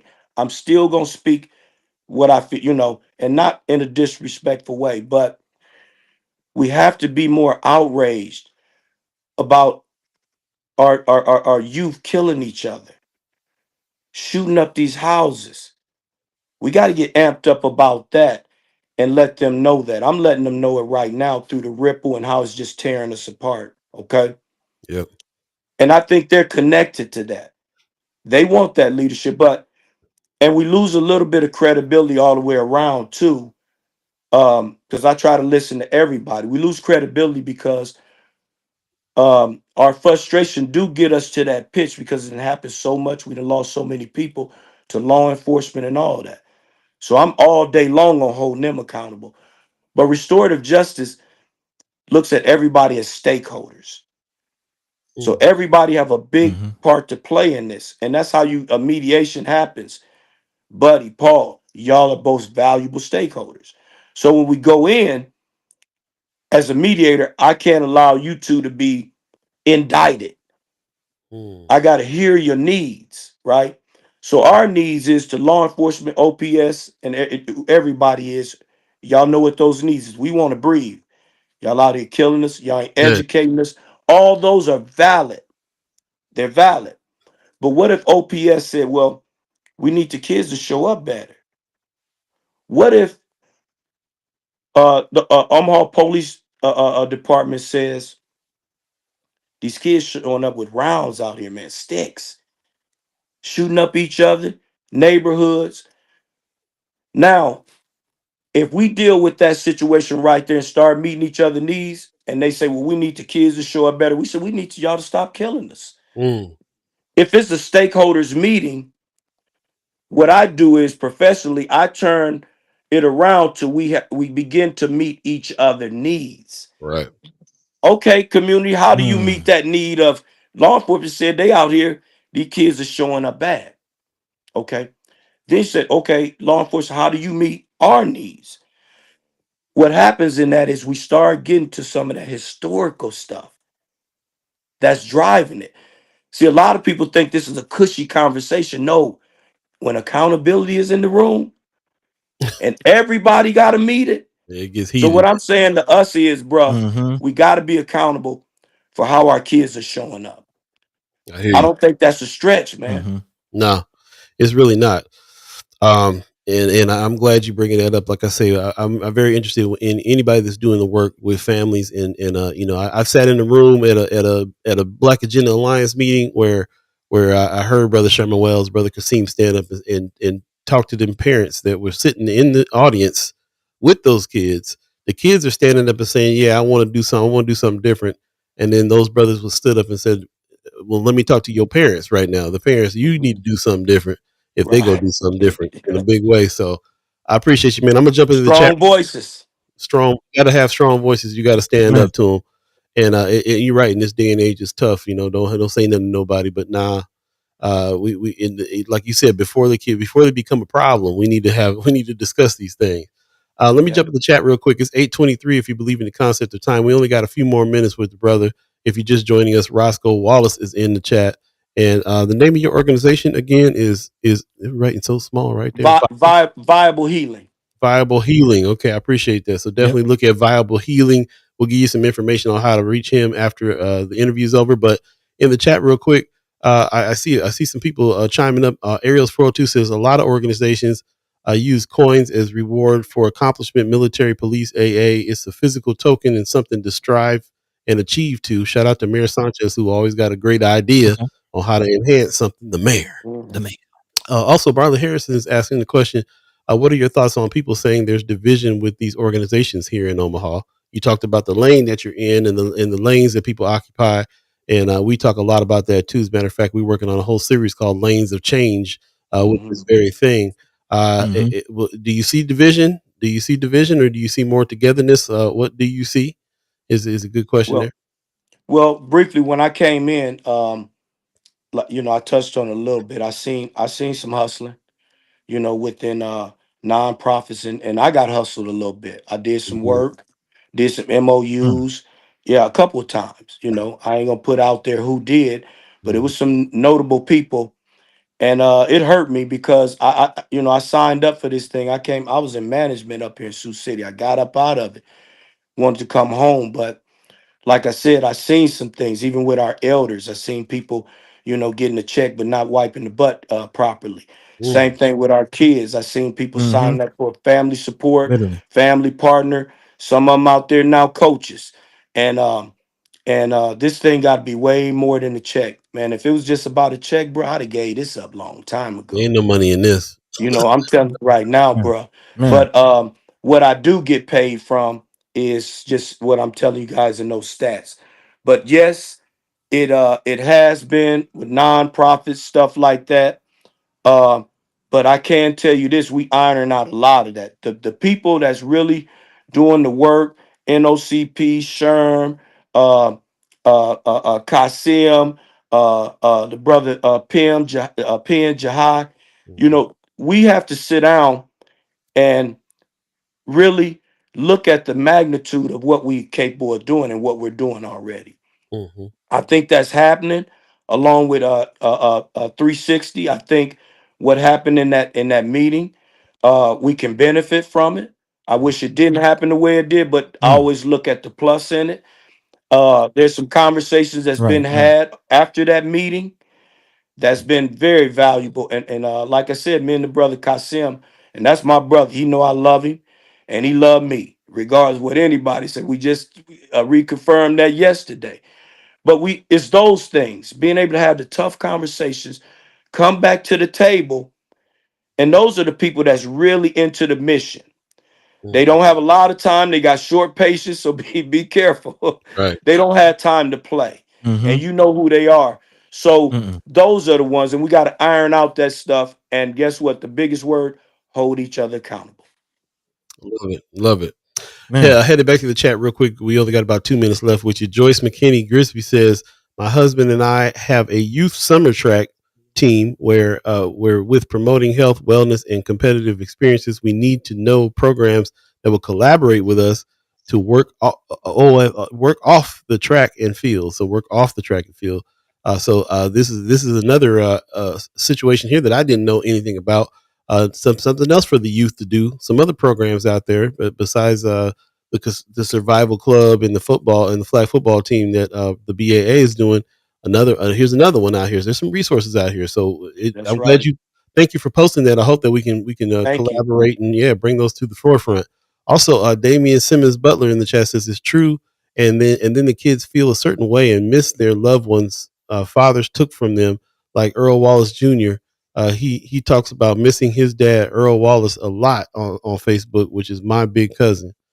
Shout out for relating your personal situation there on that. He said, "Bro, you fellas are talking about Kasim Shabazz, former North Omaha Bears coach. Yep, talking about brother Kasim Shabazz. Yep. Yep. Yep. Uh, Yep. And that's my brother, man. Thanks for Hey, what's tuning up? in, What's big up, bro. Hey, Dang. big Joyce game. McKinney, Grisby also says, so charity really does start at home. I am trying to find a way to reach Yeah, these man. homes. My support is definitely accountability. Mom, if I see you at the local liquor store acting up, I'm calling you out on it. Telling her children emulate what they see, be that change. Yeah, hear that. Yes. Also, Mm-hmm. Lisa Robles says a viable healing for the win with the kids. All right, that's some support there. That's what's up. Yeah. Kimber says good morning. Kimber says Dion Harris out here working with these kids too. I got to rep my South Side. Okay, see, this is why we love our chat right here, Yeah, man. yeah. Let's take that back real quick because Yeah, I don't get where I am without my brother Dion, man. that's what's Uh, up. he started with me. He's Mm. doing this thing now with the elders and doing it right. He really take care of his elders. But with Radius wouldn't be standing right now if it wasn't for Dion and myself. We did y'all remember a while Mm. back when they was tearing that building up. and Mm-hmm. police is coming there. They couldn't keep no staff. Um, we had a mediation with the staff there, and they've been flying ever since. But Kimmer, right? I couldn't. Nice. Thank you, Kimmer, for that. I don't mean to leave my brother out because I can't. But yes, yes, that dude there. And Paul, you talked to us. That's who you talked to, me and D, Out when I there in front of first the came on. system. Right. Yep. I Yes, remember sir. him. Yeah, that's what's Thanks, up. Kimmer. I'm glad he's still in the mix. That's what's up, man. It's 8:30 Yeah, right now, that's what it's buddy. You about. you got any last thoughts before? I don't want to bogart the whole conversation. Uh, no. It's all good, man. Just enjoying listening to Brother Roscoe Wallace. It's always a pleasure to have you on the work that you're doing.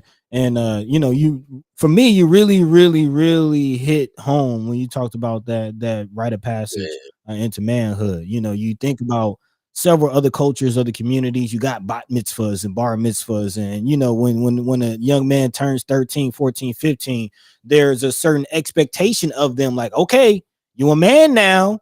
You're gonna get Usually man treated of the like a house man too. now. You need to show up. Hey, exactly. You need to show up in the community as a man. You need to start helping with and these expectations then give you a goal, a bar to reach from it, and you're not just responding to the lack of love that you receive. So that's a huge, just the whole conversation about the youth in general. Like you mentioned the love part, and I thought automatically about sports and how a lot of these coaches who are old school coaches who are used to digging in, the old school coaches, if anybody who's been in sports, you know what I'm talking about. Old school coaches, they'll talk to you any kind of way, Throw a chair. they'll talk down to you. It's drill sergeant energy, and that worked for former generations. But a lot of coaches, you'll hear it now, they're saying, I can't get these kids to play together. I can't reach these kids. I can't. They're not responding to how, because it's a different generation. And these kids really do need to get loved on in a real way. And because of the social media, because of this internet, they see that this world is crazy. And I didn't create that. I'm inheriting this world. And if this is what y'all giving me, then this is what I'm gonna spit back out at you. And we can't just hold the kids accountable for a world that they didn't create. So we talk about spaces and places. Who created this space, and whose place is it to That's change what I'm it? talking about. Appreciate you coming and joining us, man. We have to have you back and continue the conversation and continue the work. Help with the work that needs to be done here that you're doing so well at. I really appreciate the work that you're doing, man. I appreciate everybody that does that boost to the roots, working directly with the kids' work. Man, I didn't grow up like this, so I don't know how to talk to them kids. I depend on y'all. I depend on y'all to know how to talk to them kids. You know what I'm saying? And that's so I'm in my lane, y'all in your lane. We put them lanes together, then we plowing through the north side, Yes. just like the 75, and that's how we looking at it. So let me go ahead and give us some last words, man. Last things to think about before you get out of here. What you want to leave us with?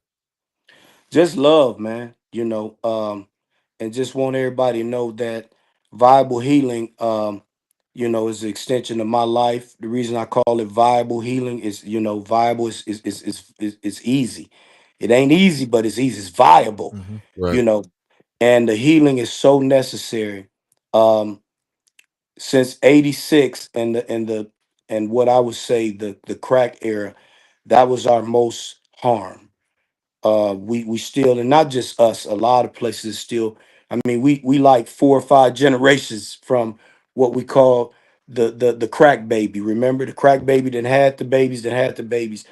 Mm, I don't say that derogatorily. I say it in a way that we haven't healed from all the killing, all I mean, where's the healing? And yeah. so for me, I want to be extension of that. I'm a little bit of a hothead myself, so I had to live it, and I'm doing it. Sometimes it's hard, but I felt like if I love on myself, family, others, and now I'm loving on organizations, I'm finding spaces, and so whoever put that in the chat, know that there's optimism that these organizations in Omaha, and if I got anything to do with it, because I'm gonna bring that love in the room and connect those dots, show that we all important. Paul said it, find our lane, and let's just start working. So it's love, man. y'all, and y'all have a great day. Thank you again, and thank everybody for tuning in. That's what's up, man. Appreciate you, brother. Yes, sir, man. Man, love Peace, you, Peace, brother. bro. brothers. Peace and blessings. Peace out. Man, beautiful thing. Appreciate it. Man. Appreciate it. Yeah, no words. I'm gonna just jump into the chat.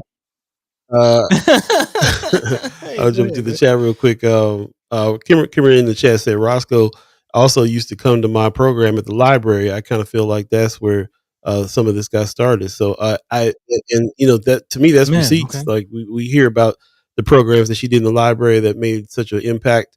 And anybody that went back that far with her there's some receipts there, man. Somebody's been in the game for a minute in a big way.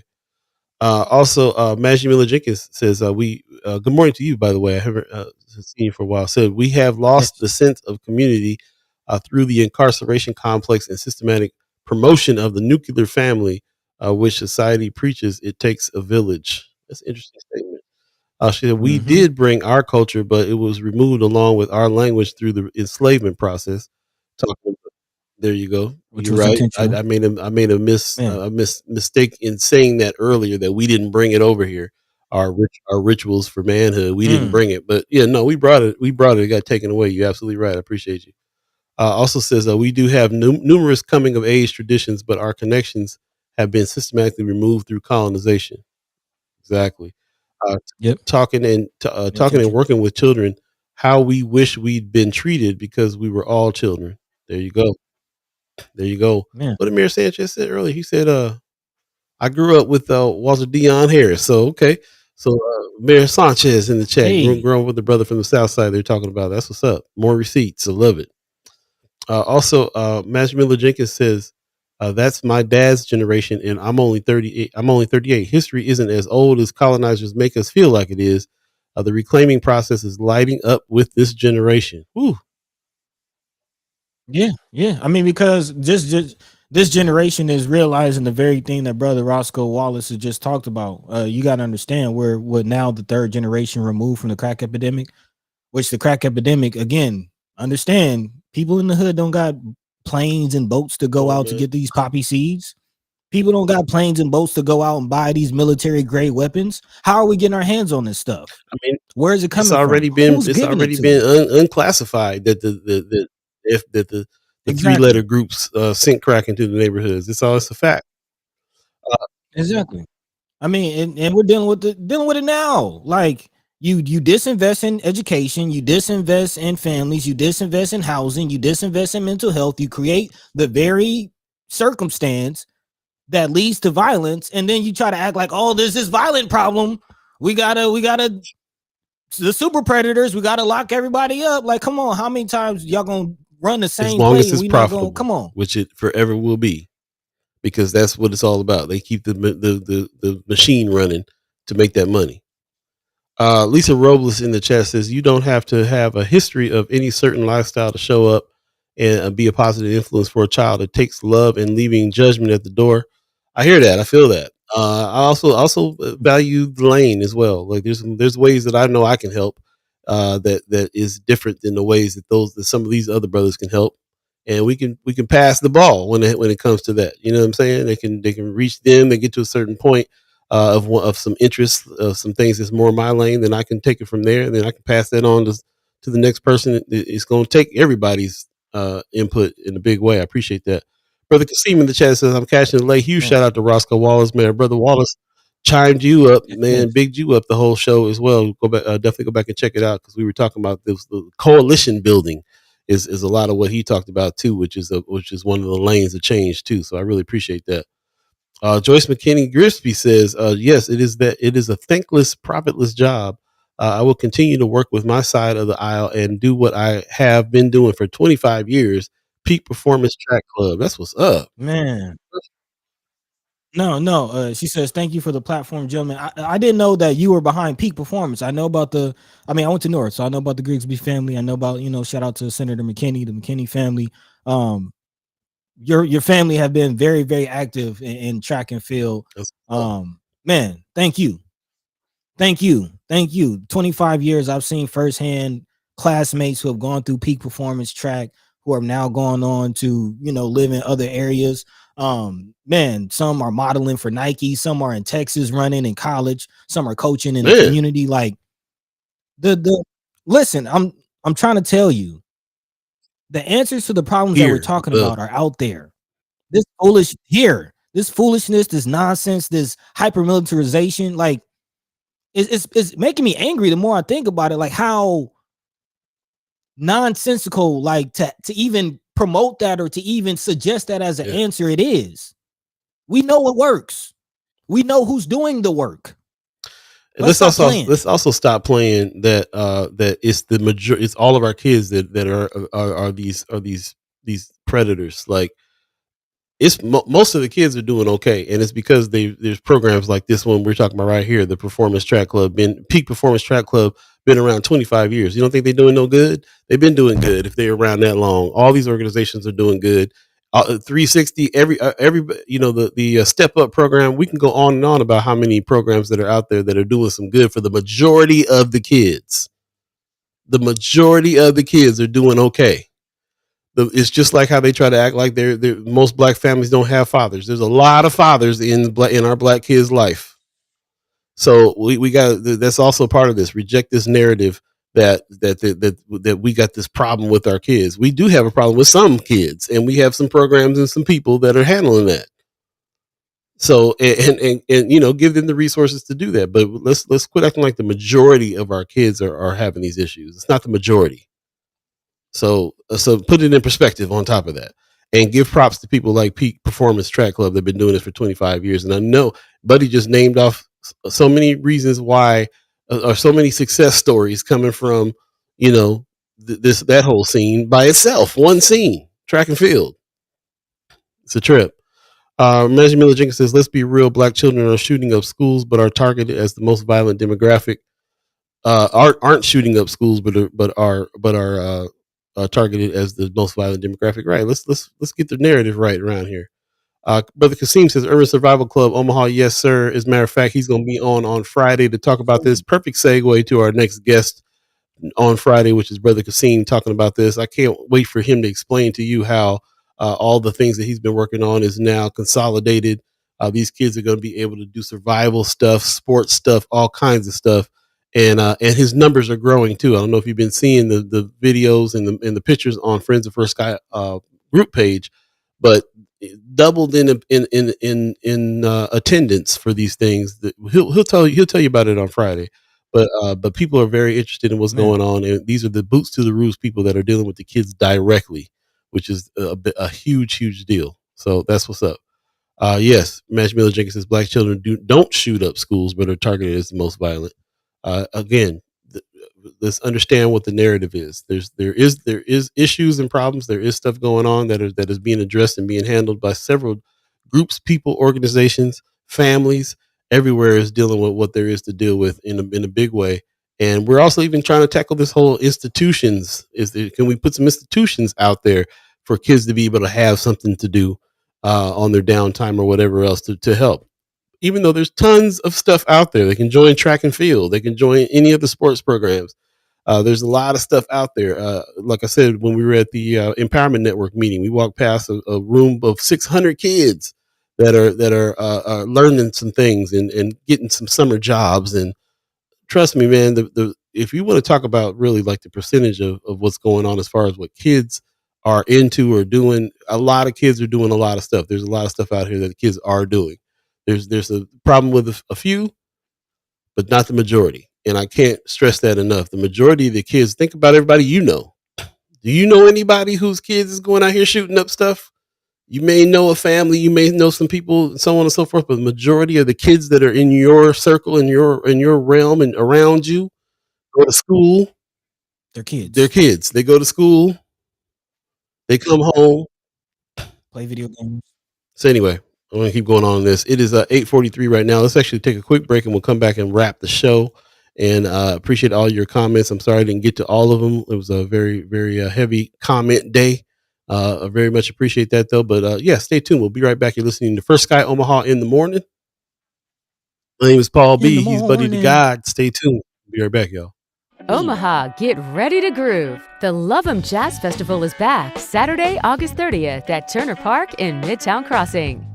Enjoy the sounds of jazz funk soul, Jeff Lorber, Paul Jackson Jr., Everett Harp, plus Julian Vaughn and 480 East. It all happens from 4 to 10 p.m. and it's free and open to the public. Bring your friends and your love for great music. The free Love 'em Jazz Festival, August 30th at Turner Park, starts at 4 p.m. Heavy hitters at Turner Park. Bring your blanket out. Jazz on the Green may be over, but jazz on that green is not over yet. Definitely check them out this Saturday, man. It's going down. Bring your picnic basket and all that stuff. And come and check out some jazz. And then, of course, a little later on that day, CeeLo Green will be in the house, man. Shout out to Freedom Tainment for putting this on as well. Unity Festival. This is what I want to see them Arbor Dollars do right here, is bring people out like CeeLo Green. Shout out, man, to Calvin Williams and everybody behind Freedom Tainment putting this thing together. A little earlier that day, they also got the Level Up. This is one of those things that we've been talking about as well. Like I said, things for the kids to do. Free things. Bring your kids out. Enjoy a free family-friendly event. Job and housing resources. Free haircuts. Free food. Face painting. Kids activities. Live dance performances. All kinds of stuff going on at Freedom Tainment during the day. That's August 30th, this Saturday from 11 to 4. And then, take the kids home and come back and check out CeeLo. So that's how they do it over there at Freedom Tainment. We really appreciate that very much. Also, some other things that are going on out here. I don't know if you guys have seen this. Art from the Inside featuring the Ernest Jackson story. Lincoln Mission Arts Gallery on September 5th through the 30th. Omaha Clover 24 from October 15th through the 31st.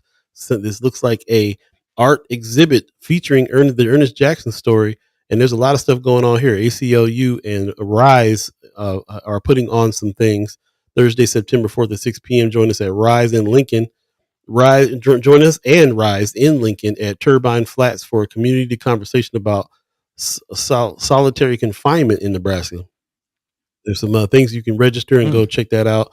Also, Friday, September 5th at 5 p.m. See us at the Mission Arts Gallery in Lincoln for an opening reception of the Art from the Inside, showcasing the art incarcerated Nebraskans and their loved ones with live performances by Nature Medicine Song. Shout out to Nature Medicine Song, friend of First Sky Omaha, and Way of Life. That's what's up. Hey. Also, Monday, September 8th at 6 p.m., join us at UNL's College of Law for a screening of The Strike, a Q&A conversation with Michael Saverda, one of the men involved in the historic California strike against solitary confinement. And you can register for that as well. All this stuff will be in Friends of First Sky Omaha for you to register to. Art from the Inside is open all next month during gallery hours, and we're thrilled to share that this year for the first time ever is coming to Omaha after that, with a showing scheduled from October 15th to October 31st at Clover 24. We will definitely be hitting them up to talk about this. So that's what's up. I'm so happy to see this art exhibit. We're so about the art, the love supreme, and to use this art to talk about the Ernest Jackson story. I mean, that's right up our alley, man. Shout out to everybody who put this on for real. Also, shout out to Avo Katie, who put some stuff in our Friends of First Sky Omaha about Protect 504. What is Section 504? Section 504 is civil rights law. So here's some people battling what this administration is trying to take away in a big way. It ensures that no one is excluded or discriminated against in any program or service that receives federal funding. This includes schools, hospitals, transportations, and public services. Why this matters: disability can affect anyone at any point in life. Section 504 protects all of us by making sure people have equal access to education, healthcare, and community life when they need it the most. What does it actually do? Text to speech software, service animals, ASL interpreters for the deaf, accessible hospital beds, screen readers. It protects a lot of these things because it keeps funding for a lot of these things for people that have some different needs. So, and if you can take care of them, you take care of yourselves, you take care of everybody. They say get involved by going to common-coalition.org. You can learn more about it there, and I'm sure there'll be some more information on Friends of First Sky Omaha as well. Shout out to Avo Katie for putting this up. And yeah, man, keeping an eye on some of the things that we need to be fighting against on a granular level that way. Really appreciate that very much. So with that, I'll go ahead and turn it over. We got about maybe 12 minutes left in the show. Just really appreciate everybody who's joined us right now. Imagine Miller Jenkins in the chat says expanding how we view family structure is the key. Love that. Remember when everyone was an auntie or an uncle? I do. I used to be an uncle. Now I'm an old OG. Getting old. When we felt real ties to people who didn't share blood. Yes. That's what was stolen during the crack epidemic. I hear that. I used to have what I call several sets of parents. I stop over at one set and be like, "What you guys got for dinner?" Stop over another set. Definitely have more community family in the room before, so I definitely feel that. Marlon Harrison says, I heard someone say that we are focusing on the bad apples too much and not shining the light on good apples out there. It's kind of my thought process too, man. Just to at least remember. I mean, we got to put some attention on the problem, but at least remember, put it in context. In context, most of our kids are There you kids, go. good kids doing whatever There you go. kids do. So that's what's up. I appreciate that. Pop says Democratic Caitlin Dre wins Iowa Senate special election. Go Iowa. Yeah, that was an upset. They took it away from a Republican. And basically said, "Yeah, this is indication that Iowa wants change." So just when you think Republicans are taking it all, something like this happens. Shout out Pops. I appreciate that info. So yeah, there you go. And that's Iowa's close to home. So it all Man, affect anything going on in Iowa affects what's going on in Omaha for real. man, especially if you chilling out at the lake, you in Iowa. So there you go. Yeah, you got to drive through just to get to the airport. You got to drive through. Yeah. That's crazy. 8:50 right now. If you believe in the concept of time, buddy, what's on your mind? Yeah, just getting out of here. I want to acknowledge, you already highlighted, but wanted to respond more so to Marlon Harrison's comment and kind of going brother Anthony Rogers right along. Again, brother Marlon Harrison says, I heard someone say that we are focusing on the bad apples and not shining light on the good apples. But to that point, brother Anthony Rogers right along with my feeling. He says they love saying all of our kids are bad apples. But when we bring up the bad apples in policy, they tell us the majority of cops are in police, excuse me. They tell us the majority of cops are good, hardworking people. So you got to know that, this whole bad apple versus good apples conversation is definitely there's intention behind that as far as a narrative. So when we talk about the bad apples, it's not, I don't even want to say bad apples, but again, it's just acknowledging and pushing back against the narrative. But these kids need love, man. They all need love, and I definitely wanted to echo some sentiments earlier about you, Paul. Kind of mentioning about your lane and dealing with children and conversations that we've had, and some of the things that I know you want to do with children are just as effective. Again, talking about taking especially young men out of town, showing them different things, cloud hopping, as we like to call it. Those efforts and activities also play a huge role and the success of young men, seeing other things, the possibility of other things that they might not see. So I know that's in your heart, and I know that plays a big role in everything that we're talking about as well. So again, let's continue to continue to pour in to children. To kind of wrap it up, Sister Kimra actually posted something, and to echo, again, Senator McKinney reminded us 5:30 there was a LB 530, which is talking about locking up the kids and the 9-year-olds and detaining 12-year-olds. There was a press conference about that on Monday, and Sister Kimra posted on Friends of about it, and she says this is about priorities. Do we want to invest in opportunity or in punishment? Because we can't afford to keep asking children to pay the price for decisions made without them in mind. Our babies deserves better. So again, I want to end with that sentiment. Again, think about the babies. It's a cliche, but they really are the future. So we talk about spaces and places. What future do we want, and how do we invest in building that future? So yeah. Every time you use that cliche, you're gonna have to sing "I believe the children are the future," at least the first line. So that's the I new rule. believe the children are the future. There you go. There you go. That's what's up. Appreciate it. Sexual chocolate. Sexual chocolate. That boy good. That boy good. Good. Man, appreciate you saying that. That is definitely the thing. I was just thinking about the kids. I was thinking about the what we call bad apples as well. Like, we don't want to call them bad apples, but you're right. Whatever problems that we have in our community with kids ain't no different than problems that people have in other communities with their kids. As somebody brought out earlier, mass shootings and stuff like that is done by other people's kids mostly. And so, everybody, we got the same issues, same problems, and we really kind of got to do something with it, man. We got to do something with it in a real way. Ariel's 402 said my elders had a different meaning for the word "cuz," which was family. He said that the gangs changed that. Mm-hmm. Did they though? Did they though? I mean, we still kind of, when we say "cuz," well, I know, at least for me, when I say "cuz," I'm talking family. Same here. Same here. Even when they're talking about people that are not blood family. It's still, they still family. So yeah, hear you though. But yeah, getting back to the original point there, it's definitely about the family. And that's where I am. That's what I'm taking away from this show today is what Brother Roscoe Wallace was talking about, because I am heavy on this whole family support idea. You can't just take the kids when they get in trouble and then do whatever you think you're doing with them in order to keep them out of trouble, whether that be rehabilitate them or throw them in jail or anything, assimilate them even. Like that's not what's up. What's up is if the family is needing some help, making sure that things are going okay with them kids. That's what strikes me is them kids ain't doing nothing without the parents, bro. Them kids ain't doing nothing without their whatever parental influence they are getting or having from somebody older. Point blank, you ain't 9 years old doing stuff unless somebody already put that in your head and put that in your hand and made you go do it. Come on. Point blank, period, bro. They ain't coming up with that stuff on their own like that, man. Or they may come up with the idea, they may not come up with the ability to do it or the resources. I mean, think about everything it takes for them to go out shooting folks. They can't go to Saul's and buy a pistol. Where they getting the pistol from? Somebody older giving it to them, sending them on the mission. If people don't listen, I've talked to several people, man, and on the low, they're just like, you look, they ain't, if they got an issue, if the kids got an issue, the parents ain't no good.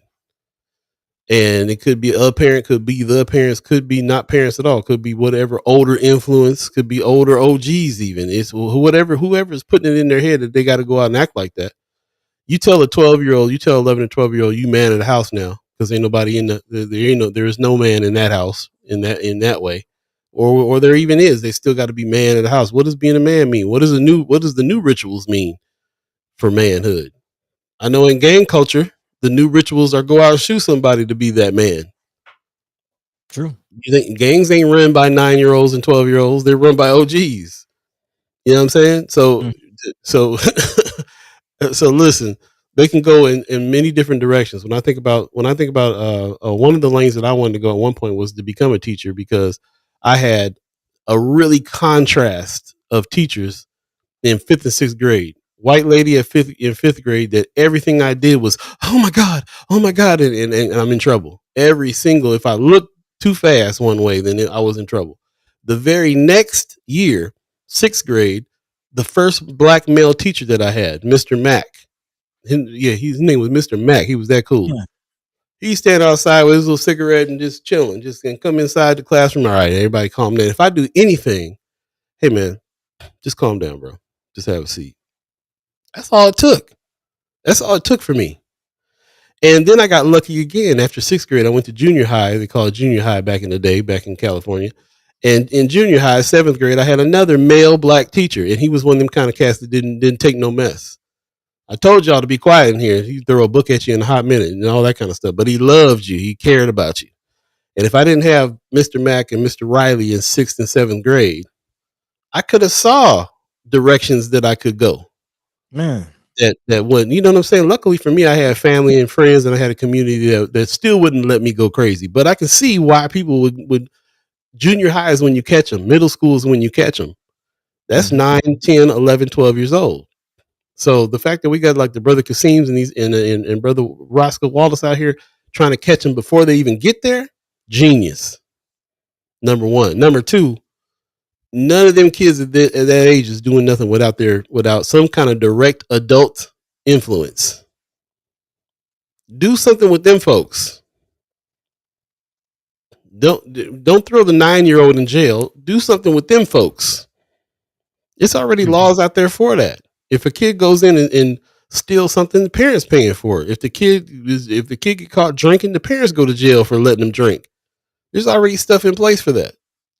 So, but they want to treat them like adults in other cases, in other situations. It doesn't make sense.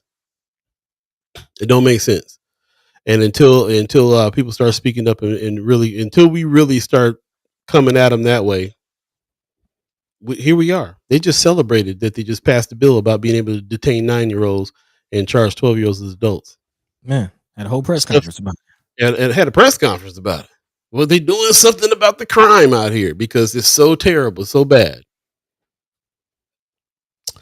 Anyway, bro, And that's my soapbox moment. Number 2 of the day. Man, Yeah, that's what happens when I'm not feeling well and I don't get enough rest. Then I start going hey, on some tangents. it's enough to make you angry. But we all have space for righteous anger, and we gotta use that energy to find our lane and run That's it. right. And that's what it's about, man. So appreciate everybody that's out there doing the work. You talk about your black teachers. I'm thinking of a Gene Haynes. Like, Come on, man. man, how he, man, and it's definitely the village aspect. He ain't. I'm calling the police. Like hey, I'm gonna call your mom. Call your mom first, bro. I know your uncle. I know your people. I'm gonna call them. That's what I'm talking about. Man, and that's what it takes. That's what it takes. Each one teach one. We in this together. We appreciate you. We love y'all. We thank y'all. About it's 9:00. What say you, Paul? Yeah, man. We're gonna go ahead and get out of here. Was those your last words there? Man, of course, big shout out to brother Roscoe Wallace for tapping in and letting us know what's going on with him. Man, even if you yourself, aren't, I don't know, don't feel like you can do the work, like you have the capacity to do the work, or you know what work to do. If you know somebody that is doing the work, just support them. That could be your lane. Like, again, you don't have to do much. Do what you can. And if everybody focuses on that and we do it together, I guarantee you will get a lot further. So with that, it's my words, man. Check us out Friday. Look out for the weekly wrap. In the meantime, between time, Paul B. Yo. Get us out of here, man. Man, appreciate brother Roscoe Wallace coming on and his words for sure. Be looking out for Lanes to Change. We're about to drop some videos there in this next week over on YouTube. When you get over to YouTube, like and subscribe so that you can be aware of all the times when we're dropping. We're going to be dropping some frequent videos here, kind of diving into this whole idea of what lane is what and who's in it and what it is we can do in order to make some change in those lanes. So I appreciate everybody who is inspired that, helped support us doing that and all that good stuff. And then and shout out to all of you that support us all the time. If you become a member of the channel already and you're a $10 person or a $25 person or a $50 person, just want to thank you. Thanks for continuing to support us. We're getting ready to do a $5 campaign as well, so we can get as many people on that tip, on the membership tip. There's going to be some changes made coming up on that, so that we can really kind of enhance this and make this grow in the same way that we need to in order to keep this information flowing. So appreciate that very much. Pops in the chat says awesome show. Looking forward to Friday with Brother Q, Captain Q. Yeah, can't wait to speak to Brother Kasim on that as well. And of course, don't forget all of the events that are coming up this weekend. The Love 'em Jazz Fest is happening over in Midtown, and also CeeLo Green is going to be happening at Gene Leahy Mall that night. Afro Fest is going on that Sunday. Man, it's going down. Also, don't forget the brothers. Man, the brothers are getting together for Beyond the Stigma, which I feel like is a huge deal. I'm so happy to be able to support this and show this. There is, for men to get together and really speak on their mental health is just a genius deal. Appreciate that very much. And of course, also on Sunday, don't forget about Untamed Summer, our partner over there at Untamed Assembly of the Saints, Sherman Wells. And yeah, man, it's going down. Go ahead. Man, I almost forgot the survey or the form to fill out before we get out of here. Gotta tell the people you got 3 hours. Mm-hmm. Yep. Absolutely. Yep. Definitely fill this out. If you guys, let me see if I can find that bit.ly again. Yeah, while you find the link, I'll kind of break it down. Mm-hmm. Yeah, again, we've been talking about it, Cornhusker Clink, but there is an opportunity to do something about it. Again, shout out to those who went down to the governor's mansion to protest. But here you have it. I believe this is from Nebraska Appleseed, which we have done some work with in the past. So shout out to them. But to tell the governor no to ICE detention camp, again, you have an opportunity to sign this petition to step in front of it, to steer this away from Nebraska, man. Again, Cornhusker Clink, Alligator Alcatraz, or whatever crazy name they come up with next, man, to detain people and dehumanize people more so. That is what's going on. Again, the 200 people capacity building will be used to incarcerate up to 300 immigrant community members. So again, further exacerbating the overcrowding situation in Nebraska, and not to mention the economic sense that this just does not make. So again, please sign this and have your voices be heard, man. You see the link in the chat. Yep, see the link in the chat. Appreciate that reminder on that. And also, man, before we get out of here, just shout out to Melissa Wright, who I went out there and talked to some of the folks that are houseless at the moment, and I'm really kind of feeling for the houseless people right now. I got back in town. It was 108 degrees in the West Coast where I was at, and I came back in town, and I think it maybe this weather change is getting up as 54 degrees in the morning and all that kind of stuff around here, and I'm feeling under the weather, man. And it always, when I start feeling like that and thinking about these drastic weather changes, I start thinking about people who are out there on the street, man. It's a tough situation.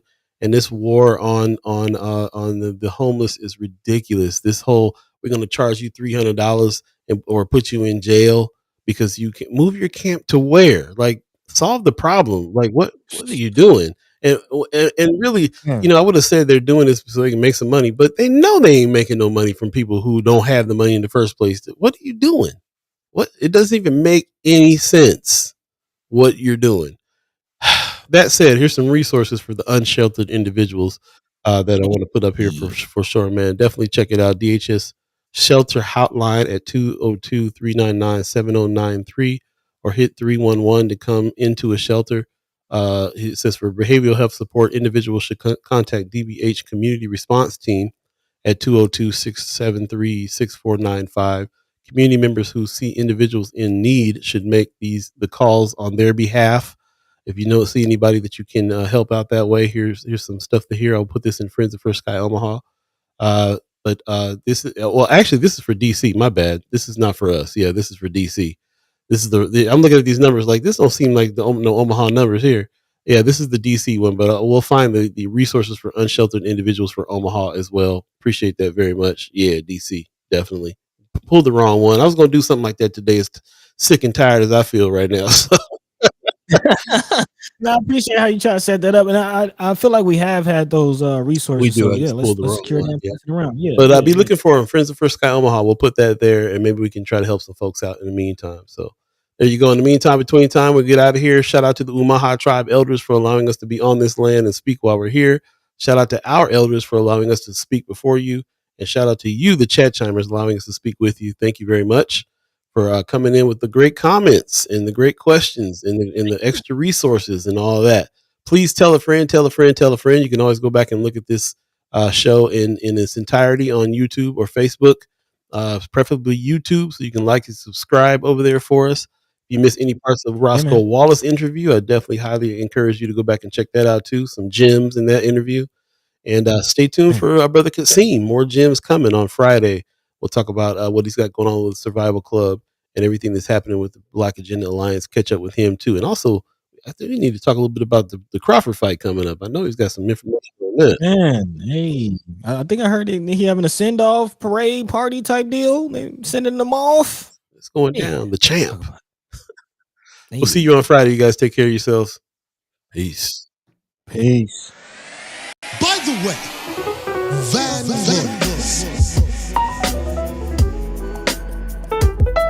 this is protected by the red